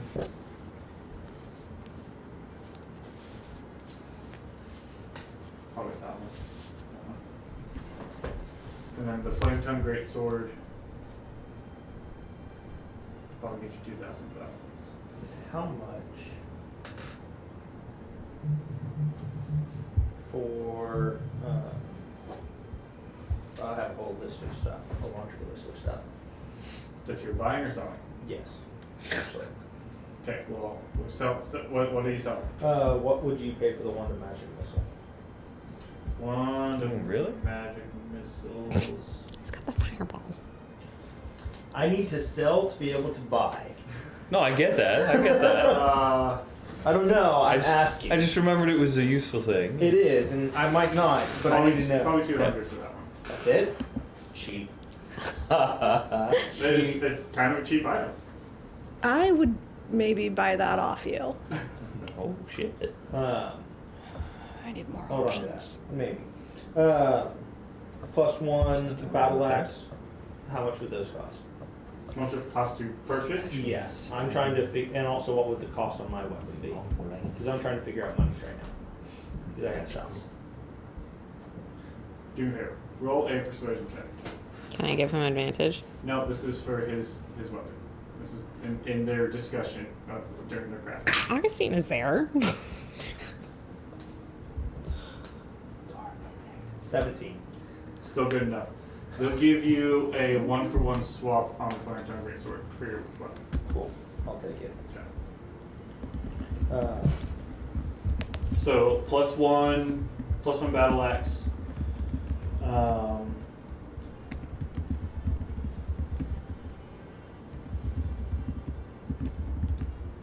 Let's say. Oh, okay. Question: how many plus one weapons were you wanting? Okay, so Because we had talked about a few. yes. So like my list potentially Okay. would be gifts for the scourge.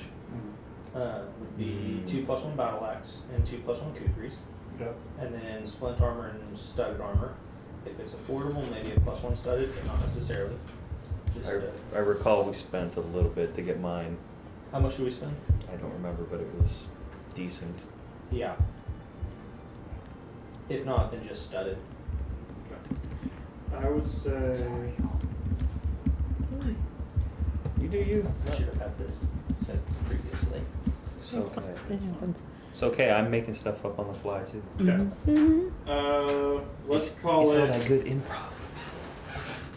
Because you wanted studded, and what was the other armor you wanted? Splint. Splint.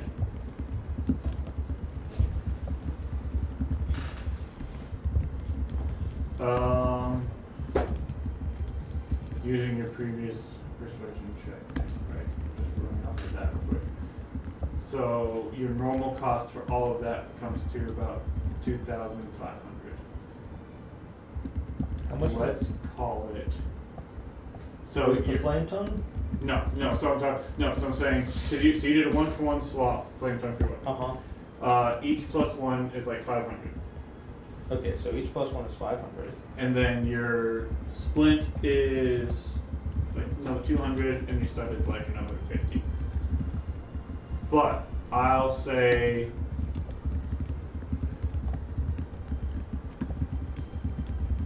you could get your 4 weapons and your 2 armors for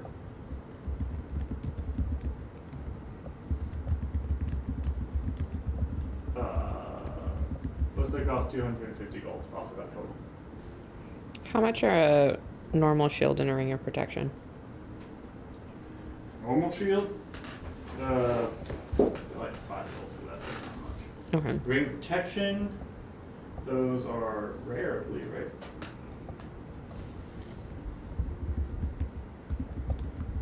Sure. Well, yeah, we'll go with yeah, sure.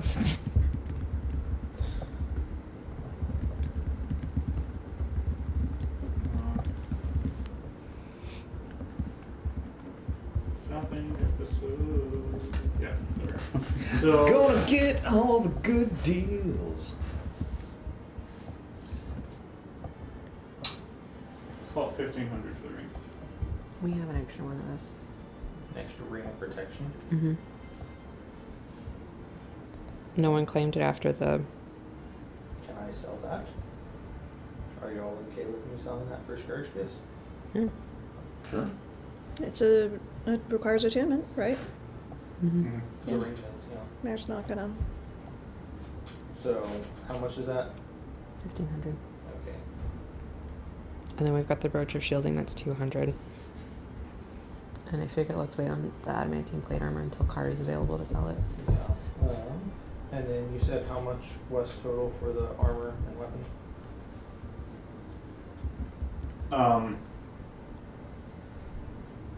With your discount, it'd be 2,250. So that'll be even swap for the ring of protection plus 2 greatsword for the scourge gifts. That'll.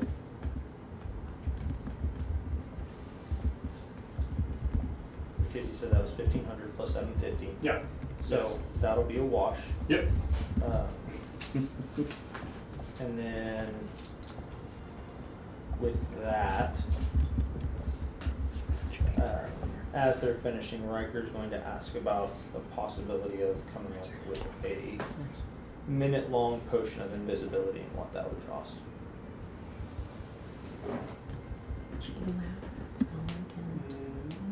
Increase or decrease or something.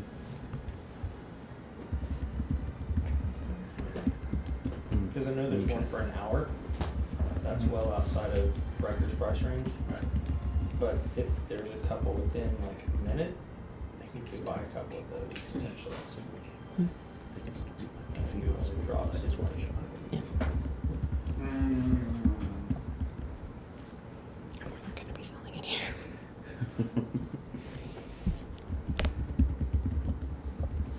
that might be something they can try to work on. They'd have to work on that. 750 gold.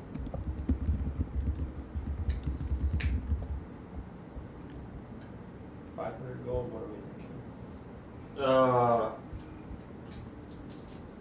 It would probably be more than that. It'd probably be closer because the normal potion of invisibility is somewhere around $5,000. For an hour. Right. So reducing that, still to be invisible for a minute is just very solid. 1/60th of that price. It's not exactly how it works. But it's not exactly how it is. So if they could even manage to do that, it's probably closer to 1,000. The challenge that they would tell you is, it's one thing, the potion of invisibility is imbuing this invisibility spell, which lasts for an hour into a potion. Trying to imbue a portion of that spell's duration into a potion is challenging. They're trying to, customize the spell and then put that into a consumable form. That's the challenge. So they go, it's potentially possible, but they don't want to quote you a direct price because they have no idea if that's something they can even do. Well, if they can, let me know Yeah. and get me a price. That's something they'll work on because there could be, there could definitely be a market for a cheaper version of invisibility. Just as long as they put steel potion of invisibility. 001. 000. Get the first. Yes. So this would yes. be the first batch, I guess. Yeah. Exactly. Yeah, they have to come in batches. Yeah. Well, I mean, cook it all up. And Okay, so is Bottle. that everybody good for shopping? I just need the actual item I bought. Yeah.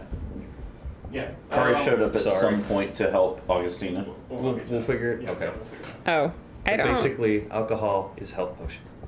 Once per day. I don't know if the timing That's would have worked out fine for with that me. because you went in the opposite Alcohol direction is from us. Greater healing potion. Okay, perfect. Works for me. Me too. That's what Yeah. that equates to your 44 plus 4. We don't need I it right got a now. free daily health potion. Pretty much. Ish. That's pretty cool. You just have to drink a pint. The only other It's me. thing Augustina would have done, which I don't know that we can do that at Callahan's, it might have been going somewhere else, is going someplace to buy like fabric and accoutrements and stuff. Yeah, Callahan's may not be ideal for that, but yeah, you can find a fabric store. Go pick up for lunch. Weather, you need to calm down. No. You want fancy bolts? I don't want it to be human. Yes. Something that can pass as fancy? Yes. Okay. Which Augustina would be able to tell the difference. So. Let's just call raw material for sewing. Let's just call it 20 gold to get some decent looking stuff. Oh, that is really good. I was gonna say. I mean, you're buying raw fabric, so, That's very good. Thank you. You know what? I feel that. I mean, are you buying like multiple bolts of fabric, or are you buying what you need to make your items? That's very good. Thank you, Wes. I'll take it. I will take it. I'm not arguing. Okay. At some point, you do need to come fabric shopping with us. I understand the usage of fabric. Been around it a lot. But here's my question, because She would have been buying enough to make the outfits for people, and some, not specifically fabric items, but more things to help, some headpieces, like that kind of stuff. And then otherwise also just buying anything that, you know, is pretty and she likes to use for later. yeah. Because that happens. I was planning out my own costume. I didn't realize You're costumes. a Man. normal, like, because D&D found me super weird. In my brain, a normal, like, bolt of just fabric is something along the lines of, like, we call it silver. D&D's weird. It's copies pretty. I'll take it. Like I said, I'll take it. Before you move on, if we get out of here, I do have a question on two things. Yes. Sorry. Riker's Warhammer, buying a potentially breakable weapon. How much would that cost a +1? So I don't need a new one, I just need to add a +1. You want to +1 your Warhammer. This sledgehammer. Oh man, I was gonna ask. Is it like proper Warhammer or is it like fantasy sledge? A 20-pound sledge. It's a war sledge. Yeah, yeah. All bludgeoning. That's Oh yeah. Mm-hmm. What would the cost on that be?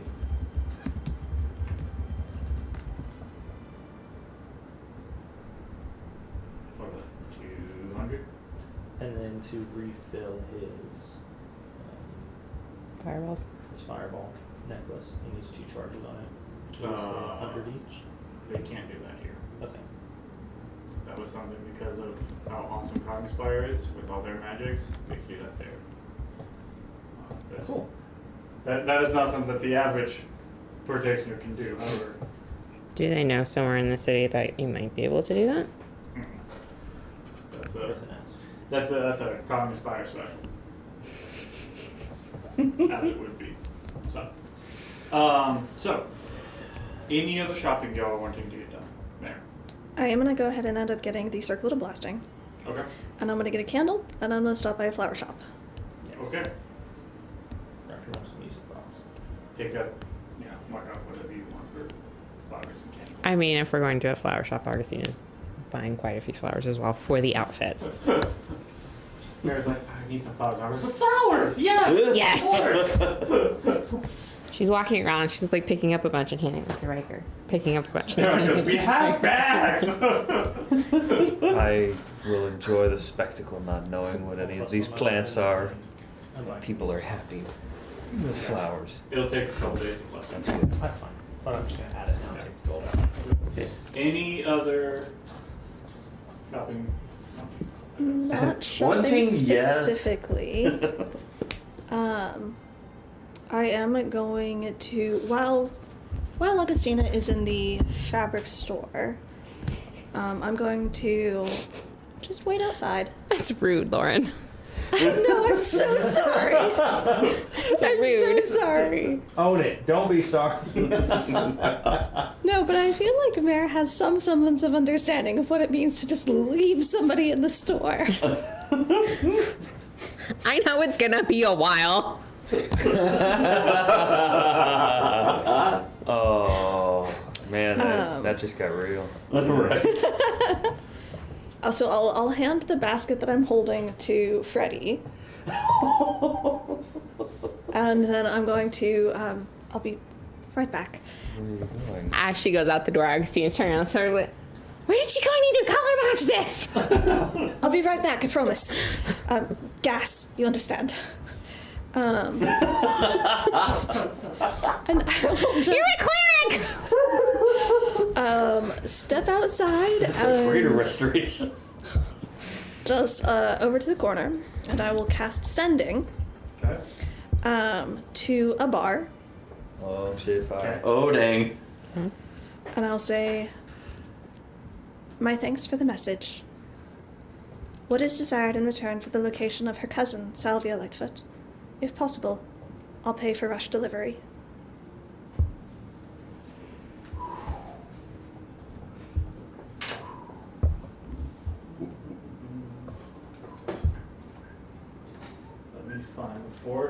very quiet. Let me find the bars list.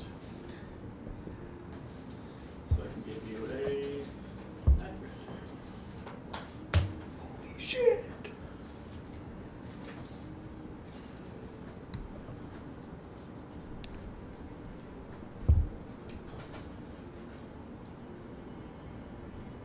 A bar is interested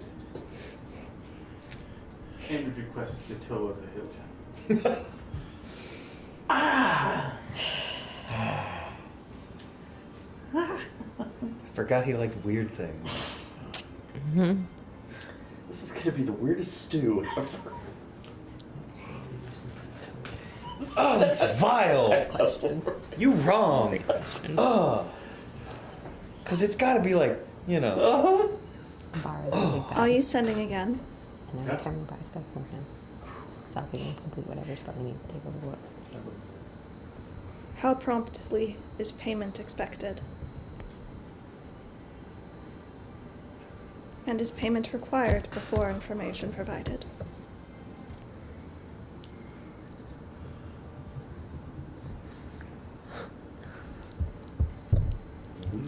How promptly does a girl want answers? What bar will start looking? I know what they're going to be doing all that. Okay. Nothing. I'll leave it there for now. And you were looking for, say that name again? Salvia. Sorry. Red salvia? Blue salvia? Mhm. I mean, her hair is blue. Which one? Okay. And then I'll just take a moment, let out a breath, and then head back into the store. Oh my god, I found like 6 other fabrics. Where have you been? Are you sure you want to use this one? Doesn't it? It seems a little too close. Excuse me? Look how busy the fabric is. Excuse me? You're right. You have supremely excellent taste. My sincerest apologies for questioning your judgment. So, Basket. So having heard all the things that they Everyone said, good? Kari will make her way You feel towards better? them. Window That's shop, gassy. kind of window shopping through the stores as she goes, Been because it's Kari. Does she see, just out of curiosity, does she see anywhere that sells iron stones?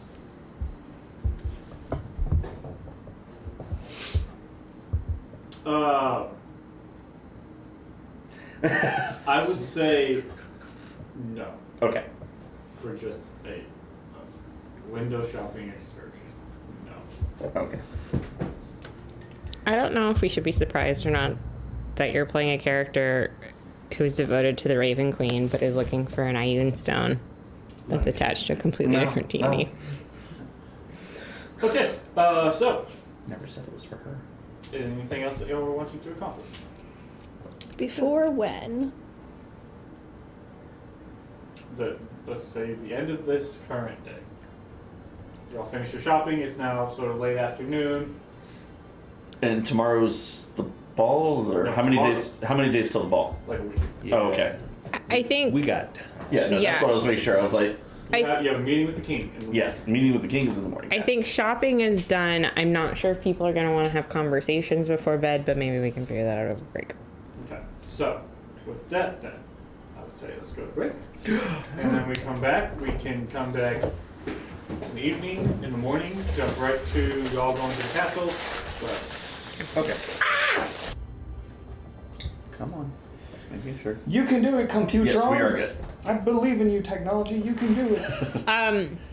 When we do eventually get back to the room, the big thing Augustino is going to do is first of all see if people can drag some of mattresses out into the conversation pit so we can make like a nice little. I'm gonna do a bit of an experiment. I'm gonna grab a bottle from the bar and see what happens when it leaves the room. that's that. It's where there. It's in your hand. It's in my hand still. So then, having done that, I'm gonna check my bag Yeah. and see if I can get those bottles. No. No. Okay. So going into bag made them go Okay. away. Or try leaving the building. Okay. Well, I'll put a bottle in my bag and see if I can get it back out. That's that. You got it. Okay. Then I'll go out to the parking lot. Ah, okay. We figured out the limitation. Got it. Cool. We figured it out. We've solved Wes's booze puzzle. Just in case it I'm does. not actually an alcoholic. Like, the only time I drink, honestly, lately, is here. And it's just like, you know, like, it's a character, I swear. The other thing Augustina was going to do before bed is, with both Mare and Riker present in the room, say to Riker, you know, Mare's just so tired at this point. I thought it might be good if we help wear her out a little bit, make sure she sleeps really well, because she said she was kind of antsy last night. And so I just thought maybe letting her sleep really well. So maybe if you want to try helping her practice and train a little bit, you know, something really grueling, really punishing. To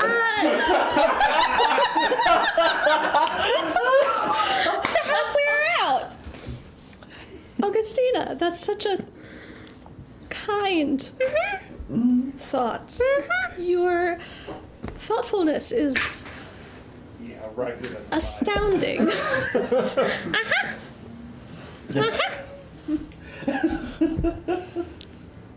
I shall not forget your kindness in this moment. Just fulfilling promises.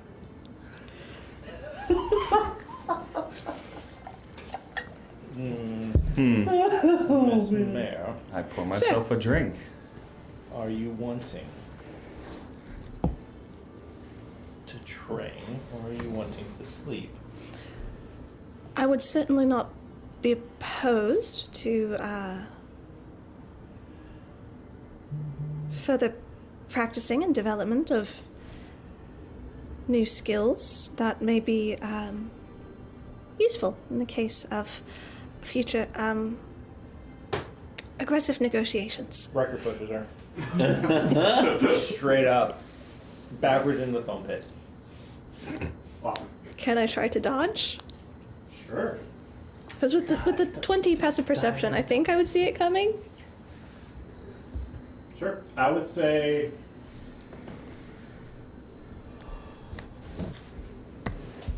Let's call it a dex save. This is your last, quarter of your sentence. When he's sure you're not leading to, but I want to sleep. Okay. Here you go.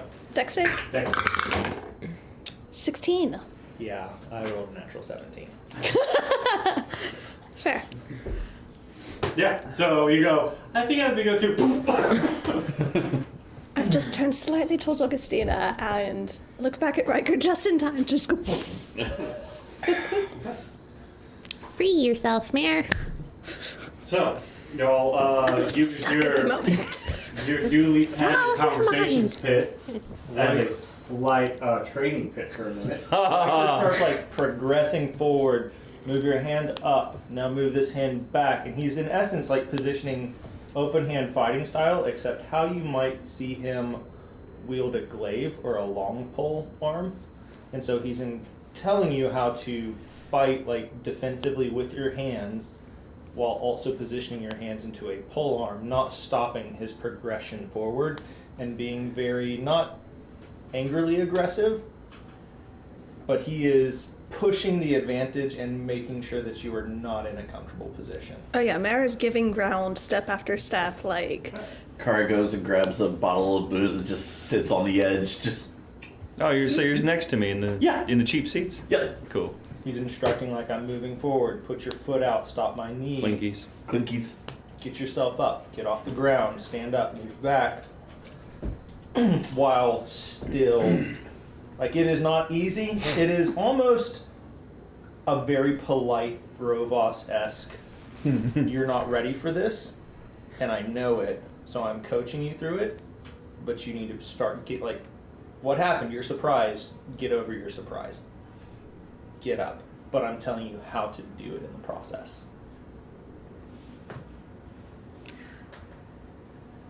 Not angry, not punching. This is not forceful. This is very much of a... very deliberate. Mm-hmm. Like an immovable or an unstoppable force. Knowing With full the well movable that rod. I hold that item up in the air. Mayor, this is you. Quick say, do that. Not helpful at the moment. I feel like Credit Card just like as the night progresses, just shouting non-helpful hints that to them would be helpful. on the left. I meant my left, not your left. This is good. Tune them out. Be focused. Yeah. Oh yeah. Absolutely. Every bit of And it. Augustine's just so. No, Augustina actually looks very pleased with herself when she looks at Augustina and she's working on the sketches for what they're going to be doing. And then at some point in time, she looks up and she just is like, catches herself staring at Riker and is like, anyway. So, how long does this training session happen? Riker is going to push until Merrick makes 3 consecutive saves. And a save would be like if he's walking forward and you were to extend your leg and stop the knee, that's a save. A stand up is a save. A dodge of the fist or a block or a return strike, that's a save. Like anything that limits any type of movement is in essence reward. Okay. So it's not a you have to beat him, it is you have to parry or stop or survive this attack. So, like, Survive. at some point, Mare's going to stop backing up and start There you go. trying to grab for a pillow and just, like, whack at him. And it will turn. She's gone for weapons! I'll try to grab a blanket and throw that over his face to try and get a little bit more room. And, Riker's gonna smile, take the blanket off, Sweep the leg, Johnny. grab the glaive, the wild spark halberd, pull it off his back, and put the end towards you, so you have something to grab as a staff if you want to. After This you opulent started room, moving- right? It after has you a started nice moving good your hands in ceiling that's position- not going to get hit by the glaive. Oh, right? oh, a Okay. couple chandeliers that Yeah. might take some damage. We're in a foam pit. Well, she's hanging from one at this point. So, I would say this thing. Oh, she's still like in her seat. As this progresses, what do you feel like would be a good roll to gauge how quickly Mayor makes her 3 saves?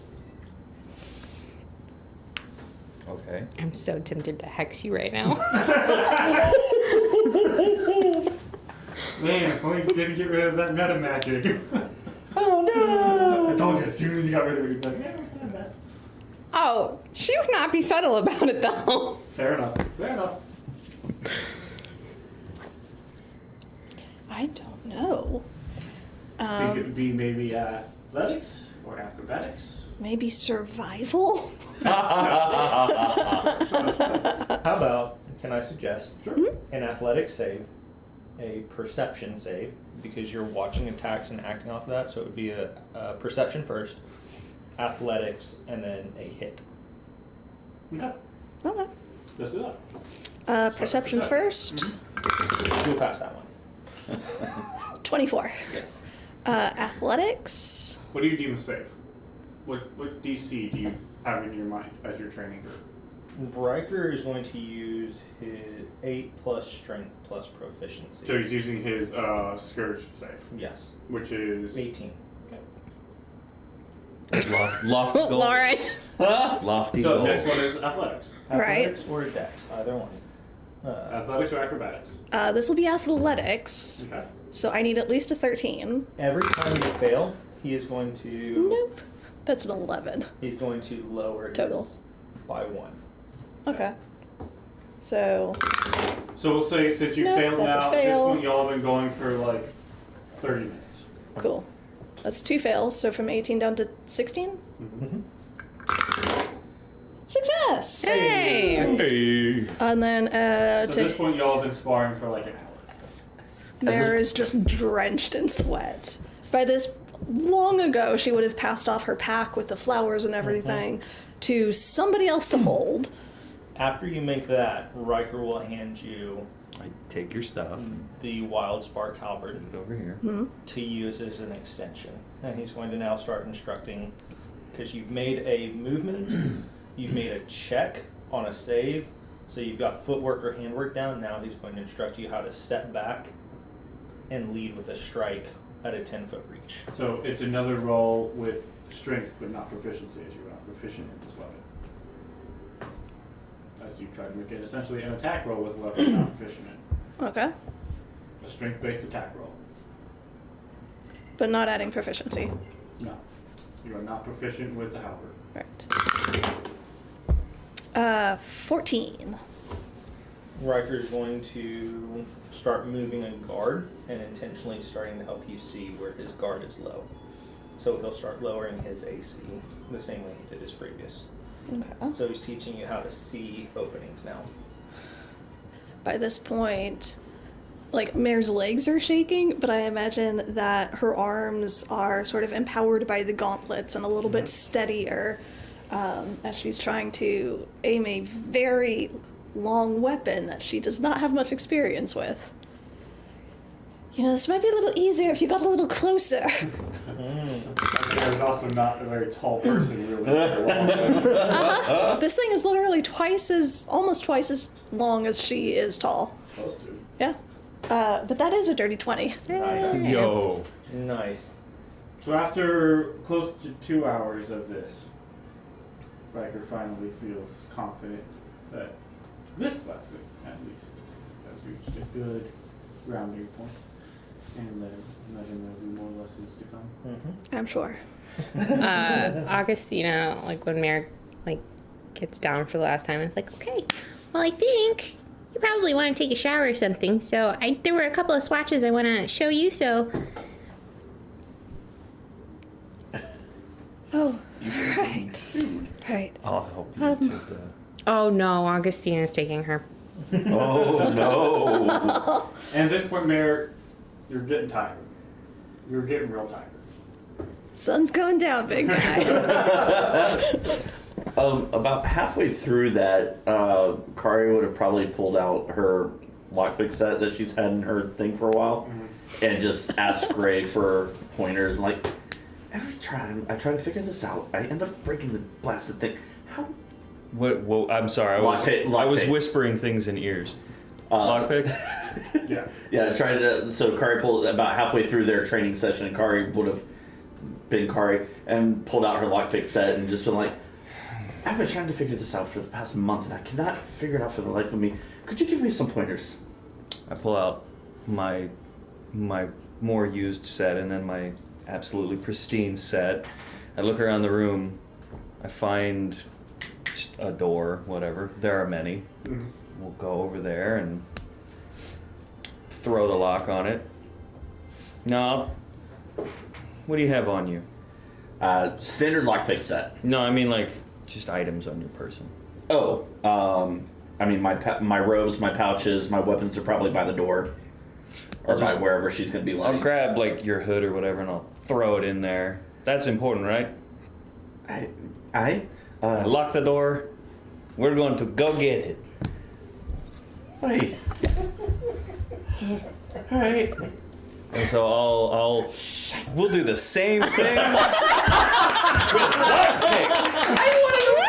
Second pointer.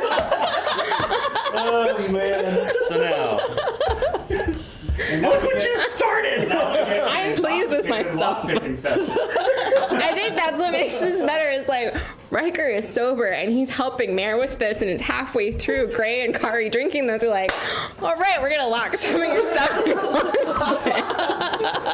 just imagine, this if you will, tracks though. if for whatever reason somebody who worked here came up and saw a militant training session and you got people picking locks in the building. It's like, And then you got this one just with piles of fabric, just frantically like stitching, going, doing this. It's not frantic. I was gonna say, Excuse me. frantic. Methodically, methodically. Thank you. Because clearly, I mean, she will create nothing but masterwork. There's You have to fight, and then do this, and then. There's a couple of times where like, He's sweaty, I know. so's Mare. There's a couple of times where Riker hits Mare down over towards Augustine, and Augustine just takes some fabric and like. Yes. But as Augustine is escorting you into the bathroom, she's like, "Yes, I'm thinking we're gonna do this. You also need to watch how you wash your hair because we don't want the color to run. And, yeah, as soon as we're far enough out of earshot, she's gonna be like, so if you decide, you just want to get into more fights for whatever reason to punish yourself, maybe make them actually mean something for you personally and learning, so that the life you live right now is honoring the death that you had just a moment ago until you decide however long you want to keep living. Okay, have a great shower. There are no words. At this point, Mare is just exhausted. Okay. All right, Obi-Wan. Shower. So, You can understand as well, one of the very first things Riker did before he pushed you and you were saying, yes, I'll take that hit, is he took his helm off and then attacked.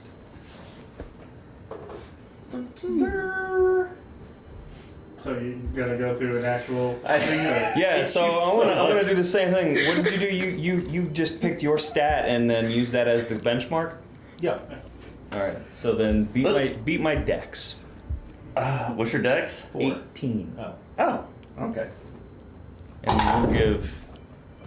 So you're rolling a dex check. You're not proficient in lockpicks. Yeah. Correct. That's the eventual goal. Yeah. Yeah. So that is a 19 plus 4. Okay. All right, cool. So We've run through the different things and the different tumblers. I'm like, cool. We kick that door in.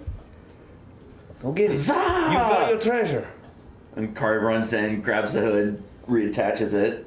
I pick something else off of you and I throw it in another door, slam that bitch after it's locked. Do it again! We have many doors. You have much to practice. I imagine We'll say this was, I don't know, like your sash off your stuff or whatever. Is Gray like stealing stuff from Kari as Kari is lockpicking to go into the next door? Sleight of hand! Kari's so focused, and he goes, "Excellent! Now you need this." Ha! Look at it. The real trick is when she goes in to get the item and leaves her lockpicks in the door, and you throw the lockpicks in and lock the door. And like, how do you get this one out now? Oh, I'm amazed you didn't just lock Kari in the door after she went The in. final exam. Is she Get drunk out! enough? Is she drunk enough to not know to turn the thing from the inside? Well, that would be a wisdom save. I would say, Nope. y'all do this for Yeah, like an hour, and then as they can do be like, hey, we spend the night training. Y'all can also be like, hey, I spend the night locking Kari's shit in places. Yeah. So Gray's gonna go buy a lockbox with locks that he can change and just be like, all right, now it's in here. Get it out. I really believe Gray has got a special handcrafted lock that is expert quality. Can we just to say that's in protect my, his dearest possessions? well, no, my dearest possession. Your alcohol, bro. You know what? I say, Gray, you have a lock Okay. It's called your heart. that you. Fun fact, We're getting... you haven't been able to open yet. Oh, shit, okay. So you have this like lock. This is like your practice lock of like, case. I'm gonna get this going. Okay. No, you're not. That one will. No, not that one. Not that lock. Kari ends up No. jamming it. No. Making it worse. So, after all of your evening activities and trainings and such, I love us. anything else? Maris, anything else that you wanted to do? Yes, Mare. Is Mare awake enough to do it? I did my job. I did what I was trying to do. Kill him with kindness. New name for my staff, thank you. Hey!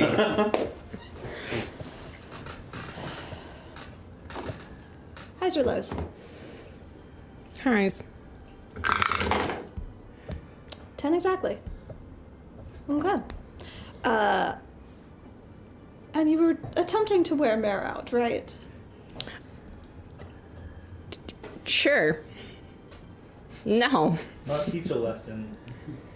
This was very much one of those, you want to go out in the middle of the night and get into fights to punish yourself? We'll get you into a fight to punish yourself. To be clear, only you two know that. Yes! The rest of us. Are clueless. Entirely. Exactly. Entirely.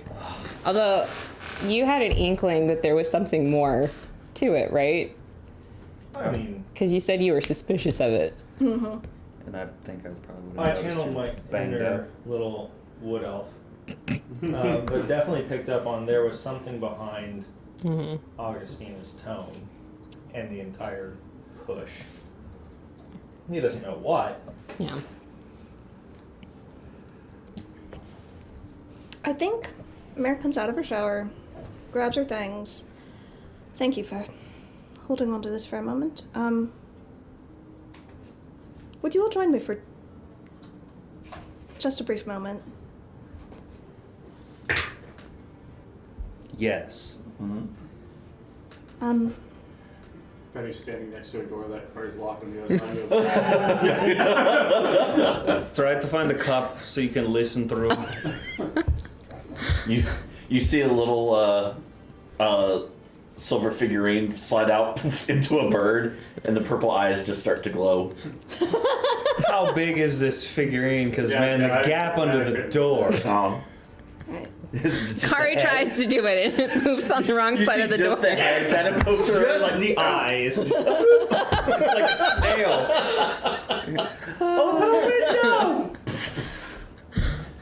Roughly. Yeah, fair enough. Hold, what? The size of the figurine. Oh, I was about to say, if that's the size of the critter. We have a steed Guy, I was in the sky. Still bite size. Does the raven wear pants? Only one. Just a pant. Just a pant? Pant. Just one. Okay. So, you grab... Sure, that too. And I light the candle, and I grab the flowers, and I unlock Kari's door.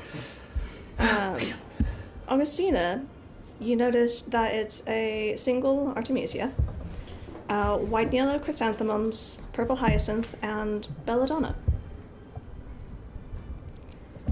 Dun dun dun. And I arrange them around the candle, and as it's burning down, I take a brief moment to just breathe in and breathe out. Farewell, sister. Do not let my grief keep you from your journey home. Go on your way to the god's country in that distant realm, full of peace. Enjoy your freedom. Friends who've gone before, welcome her to the place we all go in the end. Farewell. And I take the artemisia, and I light it with the candle, and I carry it over to the window, and I let it fall.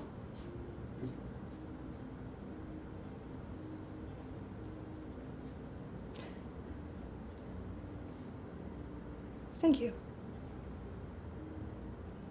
Then I didn't have to do this alone. I am going to go to sleep now. And I head towards one of the farther doors. And I glance over my shoulder, and I see if anybody is coming. Yo. Okay. I leave the door cracked for you. Close it on your way in. I do that. So, the night continues, passes, you all get a long rest. And then, anything else, we'll just skip forward Well, to...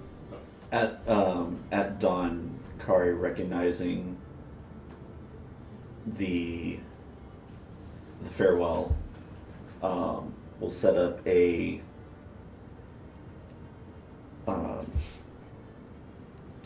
take the little raven figurine and set up her little altar that she brought from Eastwatch. And as the sun's rising, she'll burn a little incense and say, Mother, take another one into your arms. Guide her to the afterlife. To her peace and her reward. And she'll stay there for a few minutes while everybody's waking up. Okay.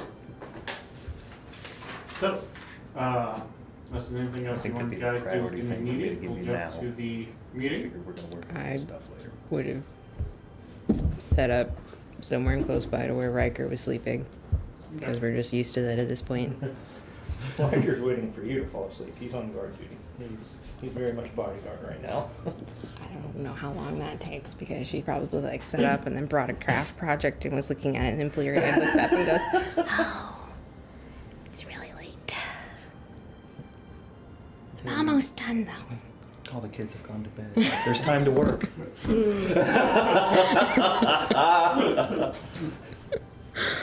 So 15 more minutes, and then the ambassadors need sleep.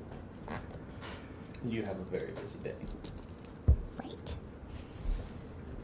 Okay. Riker will go through, make sure all the doors are locked and everything is sealed off and shut and set up. I guess at any entry point, like funneling towards him. Okay. To get to anybody else in the group, they have to go through him. That's good. So, moving ahead, you guys are now outside of the castle. You managed to walk it through, right? And then you see, Are we fancied up or are we? Yes. So, okay. You guys are probably dressed very similarly to how you were last time to continue in that whole like you're part of the retinue type of thing. Riker's very similar. Augustina has shifted a little bit because she's supposed to be like Opulent, very opulent. yes. But yeah, we would have been dressed again, and it's again that sort of Clark Kent thing of we don't look like our hair's not styled the same way. We're not in the same colors we normally wear, just to give a little bit of distance to anyone who might be familiar with some particular people. I don't know what you're talking about. Also, I have scars on my face and a scruff beard, so This is true. I So, look the same. y'all outside the castle, and it seems like the guards this time were expecting you, right? And so one of them leads you in, and then you are fairly quickly met with Peter, the doorman, essentially, the guy who introduced you all last time. And so he will lead you through the hallways of the castle itself, and he leads you guys past the grand double door that y'all had gone in originally into sort of the central sort of throne room, and leads you past sort of down some other hallways, and eventually you are led to a room, and as he sort of opens the door and you step in, you see this room with a large table set in, and you see standing before you, you guys would recognize the steward Drydell is there. You would recognize briefly that blonde-haired captain is standing there. Oh, he was Mr. Blaine, yeah? Yes. Captain Blaine. You see that there is a dwarf with sort of like a thick, like red beard, and wearing the armament of the realm shield, but it's very of a high station. And this is the dwarf. Yes, the dwarf. And the realm shield is the military. You see a very well-dressed halfling, and you see a half-elf with like a well-kept black beard, sort of like shoulder-length hair pulled back, like very, very dark. You know, like sometimes like dark hair is almost like shiny, like so very, very dark black hair on the half-elf. He's wearing He's biting off my style. nice like he's wearing armor that is used, but then like mended and made up to be like, hey, it's trying an attempt to make himself not look. He's the working man warrior. Yeah. Cool. So he's but he is standing. You see they're all sort of standing in small sort of groups talking. Yes. Before we left, would Kari have brought up the conversation she had with the Ravens about? Oh yeah, she would have. She would have let y'all know that she reached out to Raven's Heart to let them know about what we found underneath. Left out names. Would you have brought up the whole cleric might be able to help with finding abyssal people? Oh yeah. Sorry, I was like, wait, what did we all talk about? I got distracted by lockpicking. These are important lessons. Yes. But no, she would have gone through what she asked for, everything to make sure that we're all on the same page. Would Mare have been up, and I don't know how long the spell lasts, to potentially cast that detect good and evil?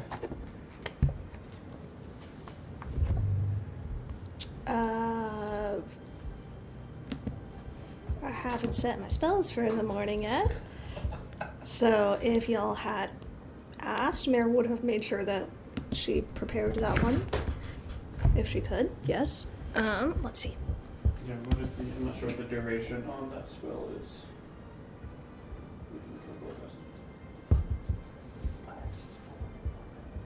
Super fast. 10 minutes. It's concentration for 10 minutes. Would there have been any point on our walk into this room that Mare could have potentially cast that without it coming across as doing big magics or Your anything? lone escort is Peter. Would we have also been disarmed or confiscated? Actually, yes, thank you. That's a good point. That's in my notes, and I forgot to mention that. You would have been. Thank you, because that's literally written right here.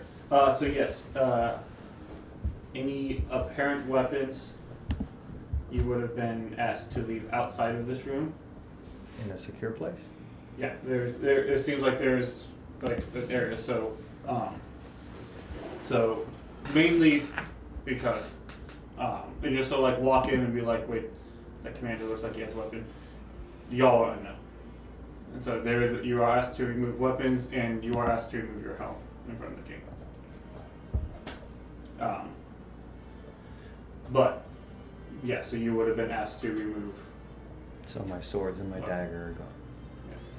I think seeing the fact that Peter is like the only person who's escorting us over there, and knowing we had talked about this previously, Augustino would have been having many chit chats to keep him kind of distracted from anything that might be happening. Okay. Mayor, if you want to do like a sleight of hand check to try to subtly cast the spell, I would say with advantage, because you have Augustino's help. You guys are like biding your time, where like there's a gap between like where guards are stationed throughout the hallways, and you're like, okay, this is kind of like the moment. Left or right? I don't know, but you're also missing a Caldron. I know. I want the green one.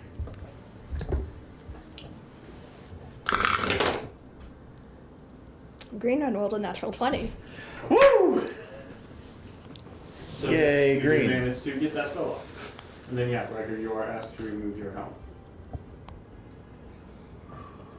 This is gonna go well. Riker's going to look at the ambassadress. Is that absolutely necessary? It's kind of a matter of honor for people within his particular rankings. Make a deception check. What's my window anymore?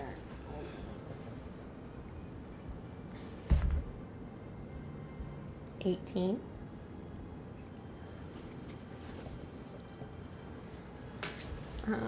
Do I still have the ability to use that, or is that one of the things I got rid of?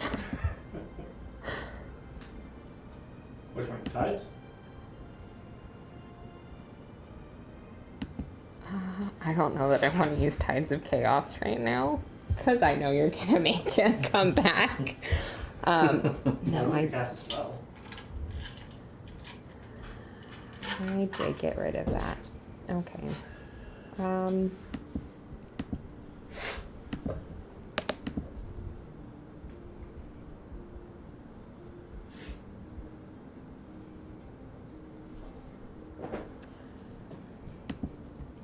Does it fail or not?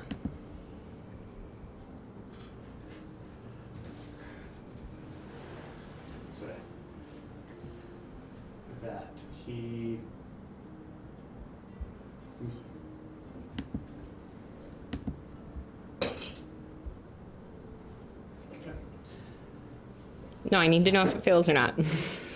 I would say that it succeeds. Okay. As you see, there's this balance of your station and expectations when in front of the king, and so he acknowledges this and allows it.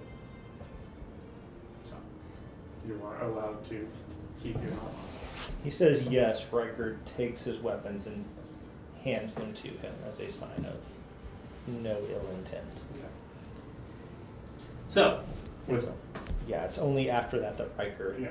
hands over. after all of that sort of back, now jump back forward into this room, right? So as you all sort of walk in, you see him sort of like looking like acknowledge that you're like here, and then as almost cue, like after you walk in, a door on the far side opens, and you see the King Eric comes through, and you see 4 of those castle guards sort of coming behind him and just sort of stand. And as he walks in, everybody else sort of takes positions, like seemingly like predetermined seating around this table. And there are 5 chairs left open at this table for the collective of y'all. And so as people sort of like go and move to these chairs, you see the king sort of come in, look at you all, take his seat. Everyone else sort of begins taking their seats, and you all are able to take your seats. I have very specific, like, Riker's on one side, but I actually have Mare on the other side of me. Okay. The only thing your spell detects, Mare, is that there are 2 Fays very present in this room. I wonder who that could Let be. the detective work begin. The king's a changeling! Oh, that would be amazing. Well, presuming it worked. Yeah. So that so as they sit down, you see King Eric go. Thank you for having this. Agreeing to have this meeting today. I'm going to make introductions, ambassadors. This is, and he points down to the halfling. This is Lord Harbuckle Duffelfin. The Duffelfins are a well-respected family in the kingdom. They have a long family history of gathering information and collecting on various monsters and other evil creatures. So you would They say have they're an particularly extensive good finders. family library that they allow our kingdom to utilize. So they're like Monster Hunter people or something? Duffelfins? Yeah. Okay. Wait a minute.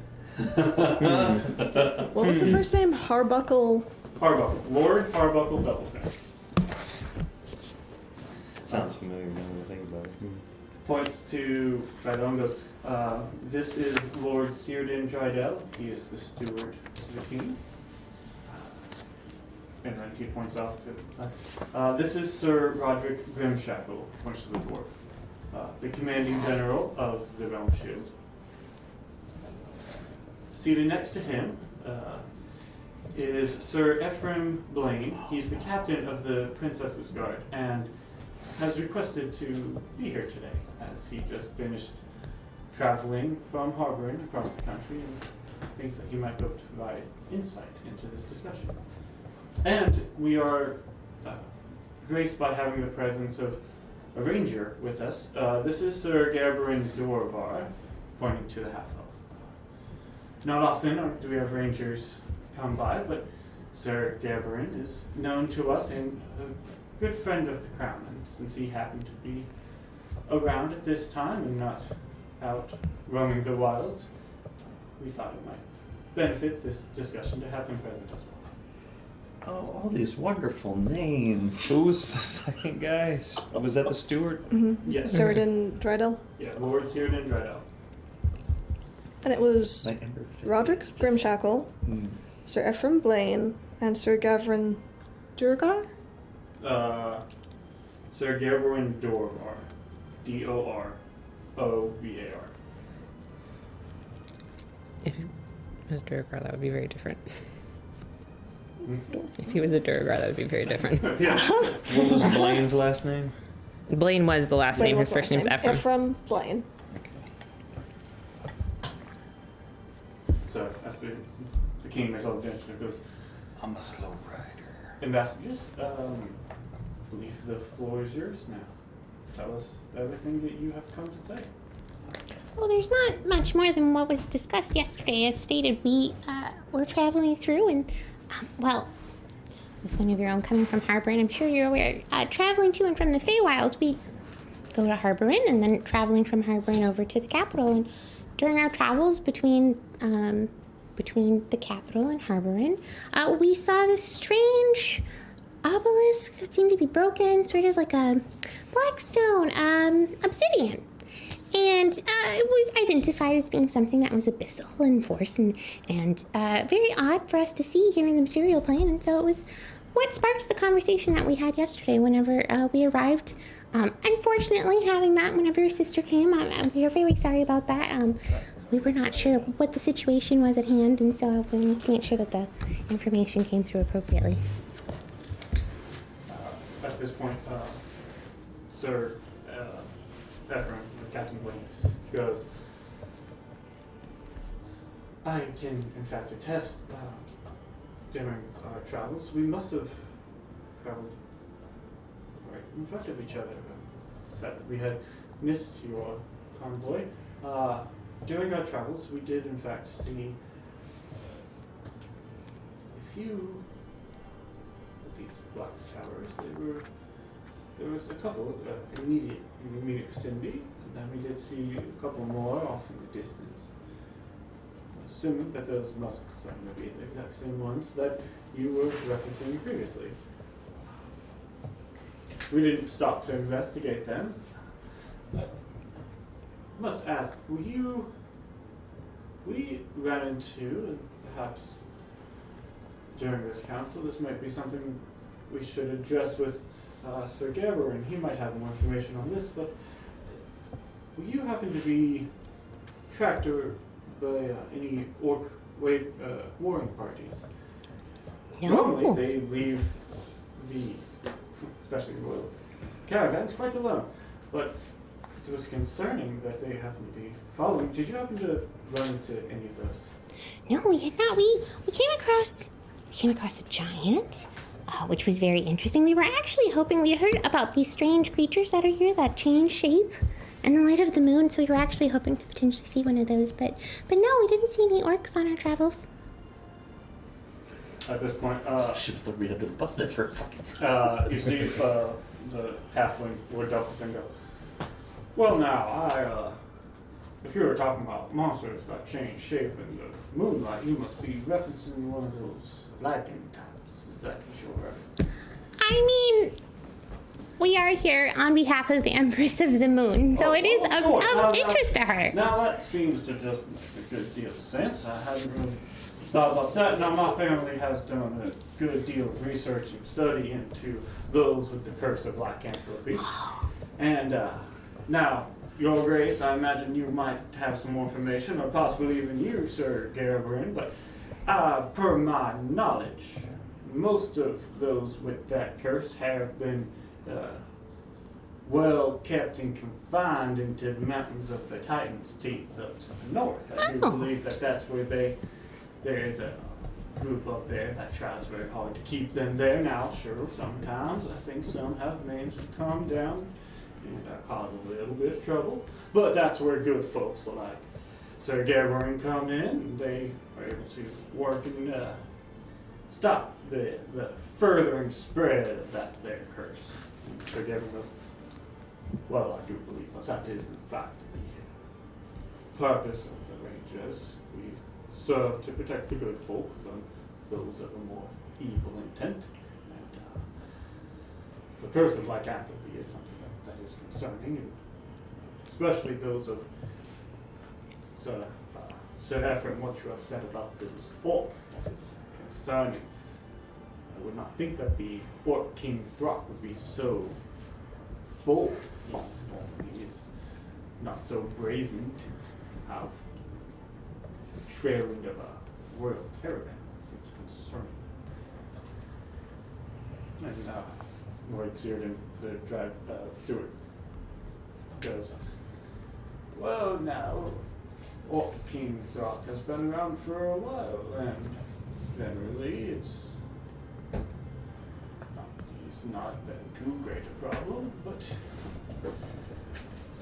you're telling me that he is potentially moving and sending out more warring parties. That seems of a concern, but you, ambassadress, are mentioning something of an abyssal nature, correct? Yes. Is there some connection between the orcs and the abyss in the material plane? Emma sort of looks at Lord Duff and goes, well, now, from my knowledge, I don't know of any real connection between orcs and those denizens of the lower plains. I'm not going to say that that's impossible, but that's not something I've ever necessarily heard of. Then the dwarf goes, alright, well, look, perhaps then there's something that we should be doing about all this. The Realm Shield has taken pride in its protection of the King's Road and its safety, and now that you've been coming in and telling me that the orcs are roaming freely, I think perhaps then your grace should allow for more troops to start patrolling the roads and ensuring a greater safety between them. We can't be having your sister and ambassadresses from the far world come here and be raided by someone such as this Orc King Throck. And I'm telling you, your grace, if you just let me at him, we can really just get married for Russia. The king sort of goes, I appreciate your gusto that you always maintain, Sir Roderick. Increasing patrols would be good, but I'm not sure that sending an all-out assault against the Orc King would be the most prudent of actions in this moment. Especially if what the ambassadors are saying, abyssal goings on, that seems to me a greater concern. But Sir Gerberin, do you and your rangers have any information on what doings or these abyssal goings on?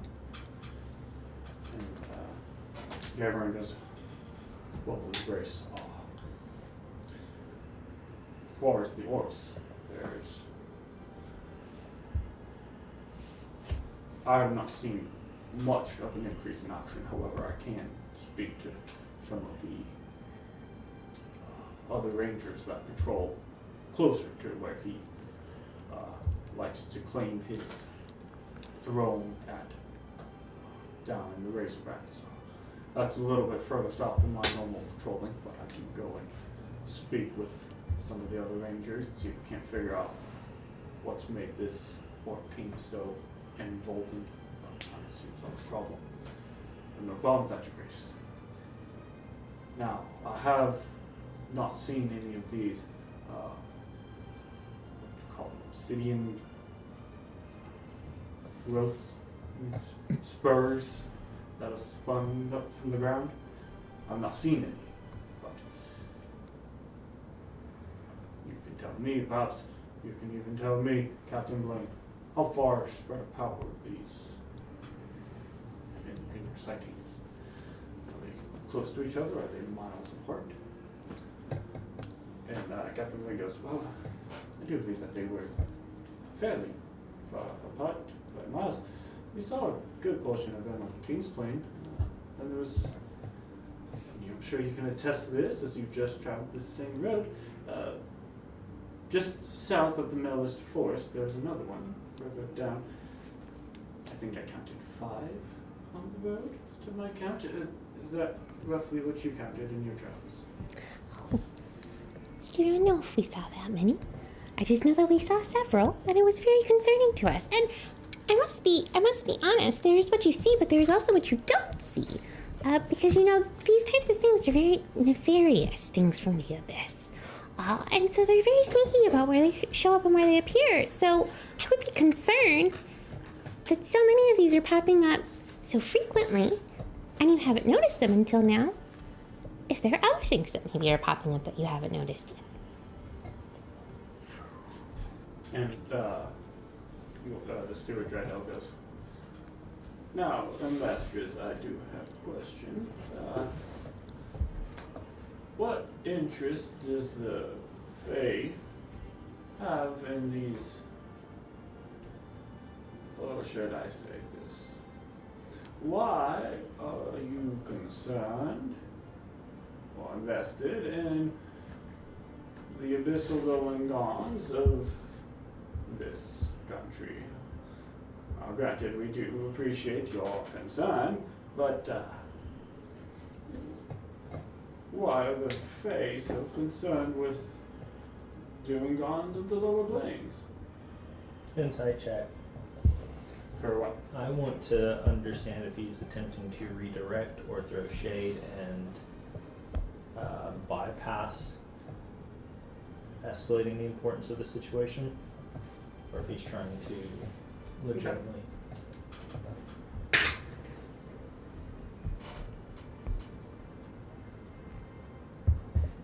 15.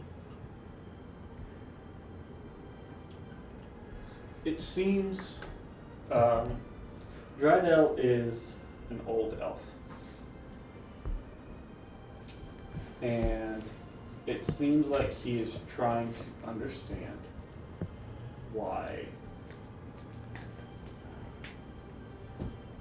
Fae would care about what's going on. Like, why would the Fae care if the abyss is doing things on the material plane? It's not their home. That seems to be what he's like. Because we're so driving many towards. idiots who live here. Yeah, but we probably don't want to tell them that. I know, that's was me just being me. Riker looks at Augustine and sees if she wants him to answer or she's going to answer. She has an answer, but she okay. Well, to be certain, we are in the Feywild aware of the abyss, and I'm not sure how familiar you are about the structure in the Feywild with the Archfey and the people that they govern, but the Archfey, they monitor to make sure that there's nothing that might be impeding in their domains, and so that is something that we're aware of as we wander around and draw our notice. Really, the reason we bring it to your attention is more as a show of good faith in this diplomatic mission to introduce the Empress of the Moon, Winter, and Night in the Feywild to you, and just to let you know about something we have noticed going on is, again, just good wishes and goodwill.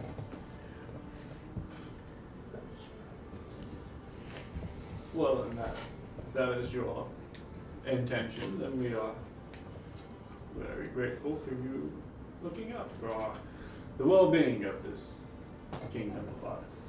And if we can offer any assistance, we not as knowledgeable as I'm sure you are of your own history here on the material plane, but goings on of the material plane have come back to us in the Feywild, and so we know that there's long past a history with the abyss, and so if there's anything that we can be assistance with, again, towards the goodwill between the Empress of the Moon, Night, and Winter Feywild and your own kingdom, we would be happy to assist. Well, Your Grace, if I would be so bold as to say, we are highly appreciative of all the insight and information that you have continued to provide, and might ask if you continue your journeys throughout our fair country, and you see anything else, if you could perhaps continue to let us know. We would love to further a relationship with the Moon Empress, as I have heard her called. I, for one, have not been to the home of the Fae in a rather long time, but I do remember a time when I was there, and I do remember it being quite enjoyable. So, Your Grace, I think it would be quite pertinent to maintain a good working relationship with the Moon Empress and her direct representative, Our Lady the Ambassadress. And so you can go, I think that perhaps you are quite right, Steward Drydown. I would ask, is there, as you have been so kind in bringing us this good information, is there anything that you would ask of this current council that is assembled? I think that is the extent of what I had, but I should check in because we have very knowledgeable people among my retinue. My bodyguard being one of them, he's actually quite well established where he comes from in the realms of the military workings. So he may have some pointers or some thoughts that he would like to bring into this, and I'm not sure if anyone else in my retinue with your wisdom has anything you would like to add. Riker will look, and no one immediately steps up. Your Grace, I appreciate the moment to speak, and I will not stand on ceremony. That is not my way. The ambassadress is much better. As she said, there is a deep appreciation from the Moon Empress, and it is within my personal interest to make sure that the ambassadress stays safe, and her safety in your lands means as well that abyssal forces are a danger to her, and therefore are a threat to me and the party I travel with, not to mention those within your own realm. These are taking place regularly, is what it appears, and I would say that I most certainly am concerned and monitor the situation within my power and my means, and I would also ask if you have taken the time to check the boundaries of your own city, if these things are popping up as irregularly all over the place. Are there layers and are there tiers to your city that maybe need to be checked and addressed for safety so that there might not be abyssal threats coming in for, looking at the captain of the guard, His Grace potentially destabilizing your region or the people around? Mm-hmm. Because there is that dynamic as well, and having traveled and experiencing from harboring to this point, we have made friends in this land, and we of course would like to see them safe, and as I understand it, they are very much under your capable guard and protection. So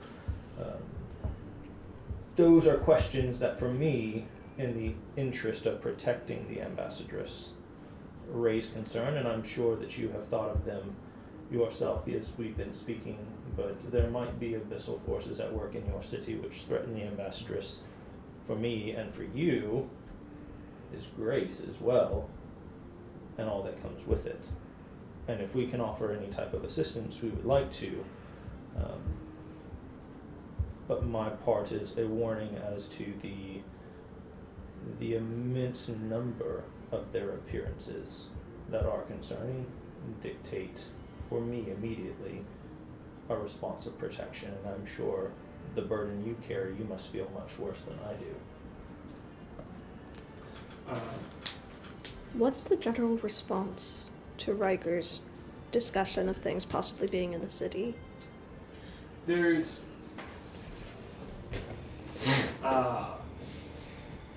the weird mask is now speaking. So there's like this acknowledgement, like, oh, it talks. It could have been a construct. He could have been a robotoid the whole time. So it's sort of this thing of like a pre-recorded message. it speaks. So there is a person in there. So it's sort of like this like initial wave of like interesting, and then a lot of like taking in and really like has some good things to say as well. Interesting. Then just general sort of acknowledgement of like this is, you know, there's good things here. Maxine is mildly insulting. Sir Roderick the dwarf goes, hey, well, you do seem to have some good points there. Last thing, guess that's Fey body or something. It's interesting. I like what you got going on there. This is the way. Yes. Yes. Yes. No. Slide that way. So he goes, no, I can speak for at least outside of the city where the home shields roll. We have done our best to maintain a good secure area, but as we're hearing, it seems to be a little more tighter, so Well, we will be working on that. You've made a good point that perhaps there have been some gaps in our defenses that need to be shored up. And you can be rest assured to your lady ambassadress that she'll be getting on that. Can't be having anything happen to our fair visitors or in the base itself. So. Oh, I do thank you very much for that. I have very little concerns about my safety. My bodyguard is very good at what he does. and Because not just anybody would be the bodyguard of an ambassadress. may I compliment your grace as well as you, Master Dwarf. The travel was very pleasant. We were not harassed on the road, and so for our part, we appreciate that. If you will allow a question from one tactician to another, you said the Sport King Throck has largely maintained his region, and just recently has gotten so bold as to begin attacks. Is that a correlation of forces, or is potentially this King Throck finding himself in a need for quest of land because he's being pushed out of his normal abode? And so his borders are getting restless because something is growing underneath him. At this point, the ranger speaks up and goes, I believe that is a value view and something that the rangers can definitely be looking into. If somebody is seeking to displace Throck, that might be a good time then for a retaliatory strike to finally be levied if he is forced out of his fortress that he maintains. Or if perhaps he is just emboldened. I think that there's information that can be found. I think that is something that needs to happen sooner rather than later. Well, and I might suggest, not knowing the history that you have with this King Throck, that perhaps a retaliatory strike may not be the best moment if he is indeed dealing with abyssal forces. Perhaps that could be a temporary alliance to deal with a larger issue that gives you a better foothold in understanding his own defenses and forces for the future. The dwarf speaks up and goes, "Ah, listen. Shake with one hand, hold the knife with the You other. must understand. Not in your grace, but King Throck is just the absolute lowest piece of garbage that you'll ever be seeing. And if we ever get the chance to really just grind him out, we can't be letting him get and re-fortify somewhere. He's dug in so deep in the mountains that it would take all the dwarves in Zort to go and really just dig him out of there. So if he ever gets mobile, we gotta get him good. As stated, I am unfamiliar with your history with this King Throck. Just a thought. And we appreciate your continued insight. It's very appreciated. And so the king goes, and we appreciate your gusto, Sir Roderick. Always. This 16-year-old lad has been saddled with so much, hasn't he? Mm-hmm. And he sort of looks at sort of everybody, and especially at the steward Drydell, and goes, well, movements of the Orc King is something that I feel like should be addressed, especially if these war parties are so emboldened as to. They did not attack the princess's caravan. Catherine goes, no, they did not. Yes. But the fact that they were even close is a new development and means that he is worth looking into. I had a consideration that perhaps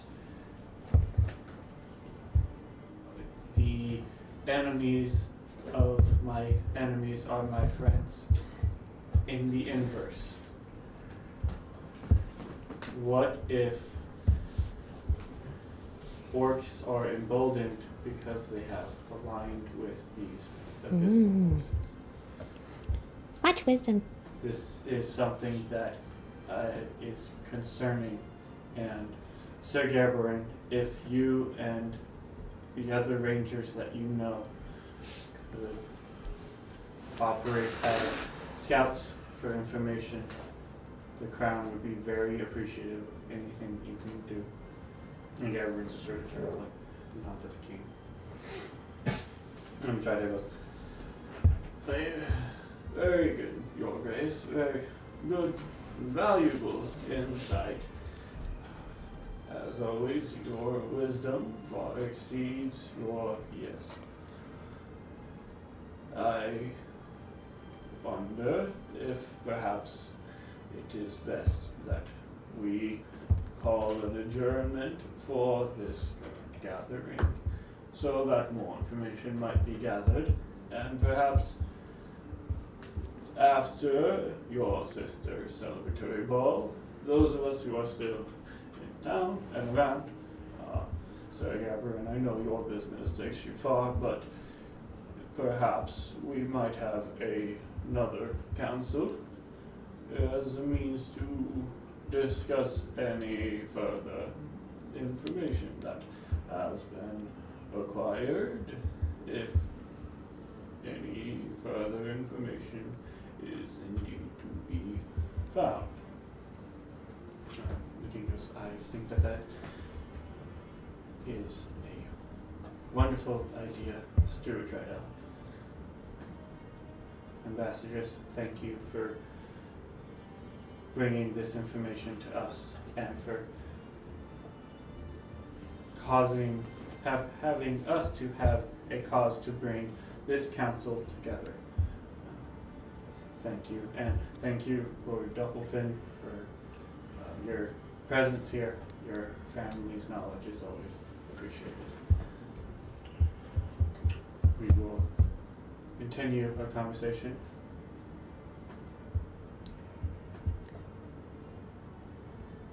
If it is not impertinent, a question. Of course. Not everyone here has seen the obelisks, have they? I do believe that your party and Captain Blaine are the only ones here who have seen these items. I don't believe anyone else in this gathering. No one's worth looking at section. If it would be permitted, I can cast illusion. I can create an image of it so others would know what to look for. Would that be permitted? King sort of like takes a moment to sort of gauge those around and goes, I think that would be a good idea so that we might all know what to look for. Alright, and then I will pop off silent image, create it. I don't know whether it's, whether my memory has to be really good or whether I've seen it, therefore it can be, but... Some of the finer details, such as like what like Some of the writing. abyssal writing and Yeah. stuff. Yeah, that's not. But like the So I'll outline, the shape, and everything else of it. Yeah. I'll make it appear in the middle of the table, and you know it's about yay big, and I would explain it's actually this big, and the squiggles are abyssal writing, but I do not know that language. Kari will step forward as he's saying that and pull out copies of the rubbings that she made of the abyssal, of the obelisk, and hand those to a servant, steward, whoever would come forward to take them. I mean, we're all just gathered on a table, so you might be able to just. Yeah. I'm curious. Let me pull up. Trying to see who knows. Abyssal. Anybody here? Not Not me. Riker does. Yes, we have at least one person. You didn't when we took the rubbings originally, did you? And now you do. So the. I was sort of looks around so you and. can read it when we have story time. Stuart Drydell, actually, will look at them. He goes, I have done a little bit of study in this. And Lord Delphine goes, no, so have I. And sort of like very unconfidently, like, sort of goes in. So, you see Stuart Drydell starts sort of reading over it, sort of going over it, like piecing things together. And like he'll point something out, and like immediately Dolphin will sort of echo it, like his very low understanding of the abyssal language. Just trying to be like, I know stuff. Where in fact, and he knows that some of the things that Drydell was pointing out is things that y'all have noticed, but he's sort of going over them, seemingly being the only person in the gathering who. Riker's quietly, As they're not out loud, just fact checking as he's reading. So making sure the whole truth and nothing but the truth is being Yeah. told. He's restating everything that y'all have said. He goes, well,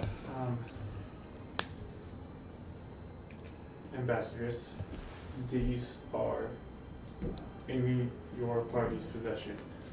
Would you permit the steward to hang on to them for a few days to try to gain further insight? Perhaps we could have one of the mages look at it, if that would be permissible. Historian, would you be okay with this? Hey, we have several copies made. That should be fine. Thank you, we are very appreciative. So, we will continue to look at this and Make the illusion perhaps subtle. further insights can be provided on this information on our next gathering. Very much so. Alright, well, in that case, and he sort of stands up and sort of like does and like gives you all a nod and files out of the room. So as he leaves with everyone else following, everyone else seems to get up and then like begin. Some people begin talking, others begin, gathering up their things. And Augustine is gonna kind of saddle over to her Garberin and Harbuckler and kind of side eye Riker and be like, We'll have to talk a little bit later about the lycanthropy thing. That sounds very interesting.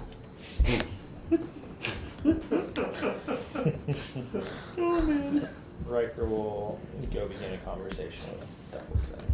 Dolphin? Okay. I really want Riker to werebeard. Care Bear werebeard. So as you sort of walk up to Dolphin, he's beginning sort of just very surface level conversations with the dwarf. As you walk into The height difference is astounding. yeah, especially between like just the three of you. It's you have a halfling and then a dwarf that's a little bit taller than the halfling, and then just you. Yoink.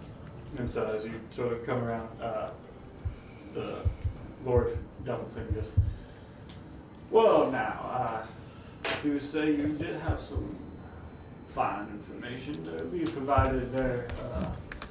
I'm sorry, what was your name? I am the bodyguard of the ambassadress. I unfortunately have no name in my capacity right now. Well, You can refer to him as the Great Bear of the Night. now Yes! it's something. Yes! Internally, Gray is howling with joy. at this development. There's no emotions showed through this mask. I want to roll for perception on that one. Body language. His face just for like a second. Yeah, which flash one of would that light. be? I want to know for sure. Riker blinks twice. But the eyes glow regardless. I roll a 19, so you know. Oh, I'm so happy right now. You caught the slight flicker of the glow. Now, I do say, Sir Bodyguard, you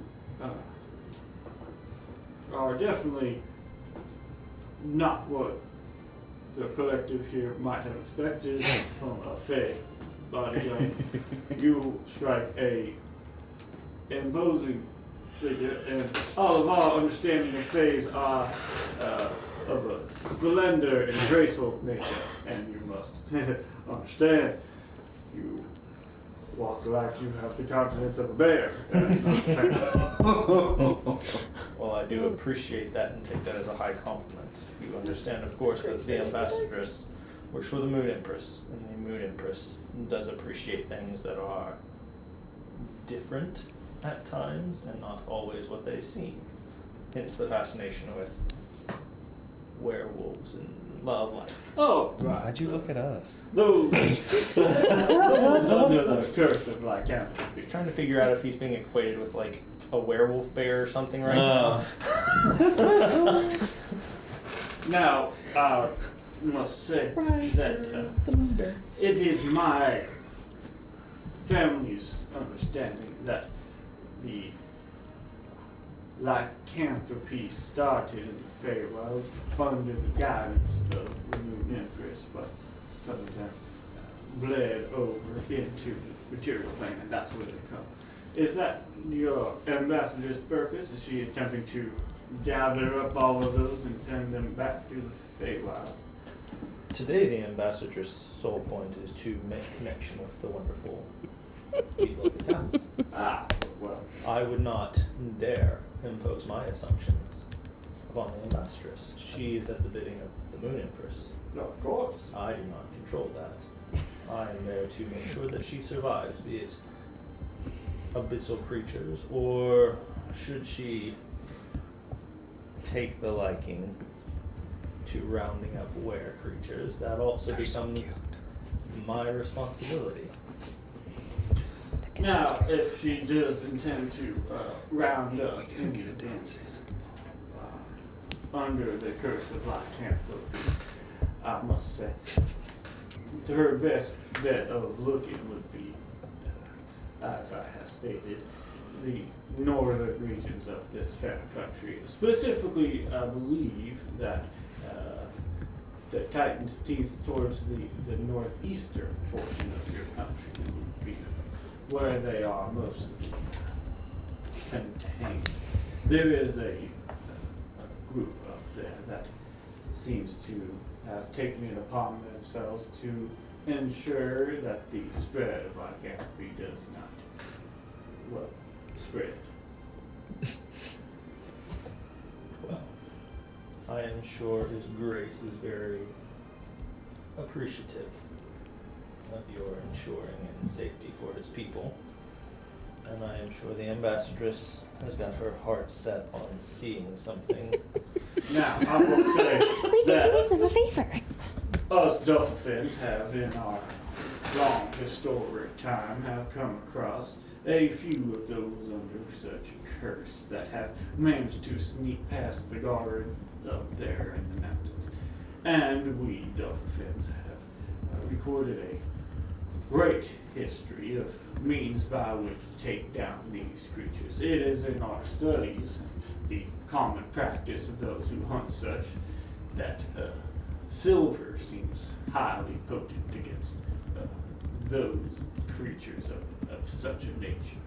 And so, I'm sure that your lady ambassadress is well aware of all this information. But we have found that weapons such as that, but of course now given the fact that you are all of a fey nature, I imagine that you are not short on magic and magic items. And we have also found that blades infused with magic seem to have as good as an effect as any made with silver. You mentioned your library.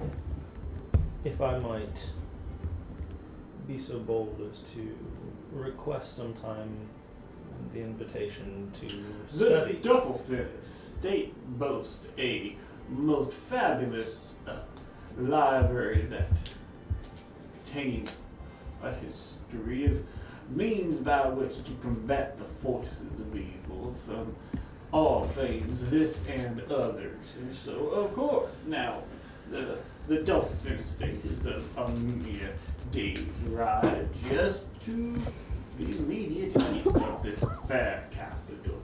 It's fairly hard to miss, but sometimes this is a wide country and you might just happen to not see it. But if you ever do happen to find your way that direction, do come by.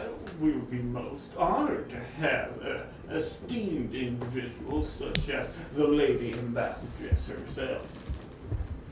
Riker is going to bow as a thank you. And he will present as a gift of well intent to Duffelfin a dragon's tooth. Oh, wow, I do appreciate, but my study of those of a fair nature, we cannot accept your gift, good sir. But I do appreciate the intention that you have. Sir, I would say we have already made an agreement that I can utilize your library, and therefore I am honored bound to present you a gift as well. As an exchange, I feel like it would be wrong for me not to accept this token. Yes. Very nice. You will take it. All right, y'all, we got access to a cool library. Yo! And if we ever need to track Duffelfin, we could use that dragon's tooth. This is true. We planned it. It was completely planned from the beginning. Yeah, we'll go with that. Okay, so with that, y'all leave. I don't have anything else. As we're gathering all of our gear, remind me when the Raven activated the first time, was it like a flamboyant thing, or is it a very subtle? It turns into white smoke, and then appears. Okay. And it is Awesome. it is the figurine itself. Right. So wherever it goes, that is the figurine. To keep in mind. Wait, what? So I'm confused. if your bird, Figurine, become bird. If your Bird bird fly flies away, somewhere. still figurine. as a familiar, and then were to happen to die Mm-hmm. as a familiar, it reverts to the figurine. And that figurine, wherever it is, right? Okay. Just something to get. It's not like a normal familiar. Like I'll just call it later. No, it reverts back to the figurine. You have a higher likelihood of losing it. Correct. Just keep in mind for your strategy. Yep. As you guys, I forgot about the smoke part. Yeah. As you guys do come out, begin That was gathering another things. Kari You plan. see Peter sort of come up, and the ranger comes up and sort of like waves off Peter. Goes, perhaps I could escort you all out of the castle. I would like to propose a furthering of our conversation. And as you guys sort of gather your stuff and begin sort of. And we'll go out. I think Augustina is going to. It's sort of conscious, but it's also sort of subconscious, like switch positions with Riker. So he's still next to her, but he's in between her and Gaveron. Yep, that's fair. He goes, as y'all, like, it's sort of this half quiet, half sort of small talk as y'all are walking through, and then like as you guys sort of exit the castle, he sort of looks at you and goes, "Would you be willing to meet at the Dragon and Eel Tavern this evening to have a discussion? It's just outside of the gates of the upper district." What say you, a great bear of the night? I serve at the ambassador's pleasure. That should be fine. Do they have good food? They have what I believe to be good food. Okay. And that's something I will. What time? Let's call it just before dawn. Ooh. And so, as he leaves, goes wandering off. As you guys are walking back to the magnificent respite to sort of regather yourselves before continuing on to a day that is now close to lunch.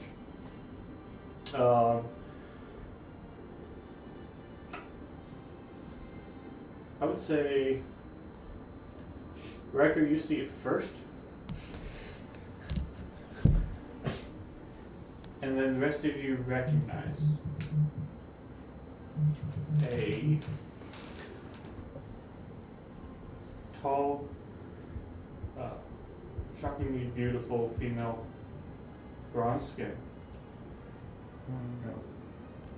She has a red hood that is sort of like pulled up, like pulled low, and she's sort of like standing off, almost like sheepishly off to the side. And as you guys are sort of walking back, she sees you and like walks out in front of all you guys. I'm a friend, and I come in peace. My hand goes to my sword, but I don't draw it. And we'll pick up there next time. Yes! Augustina More drama is behind stuff. Riker as soon as she sees her. Joy. Good. Okay. Okay. Oh my goodness. So yeah, that's fun. Fun stuff, y'all. Oh, damn! Okay.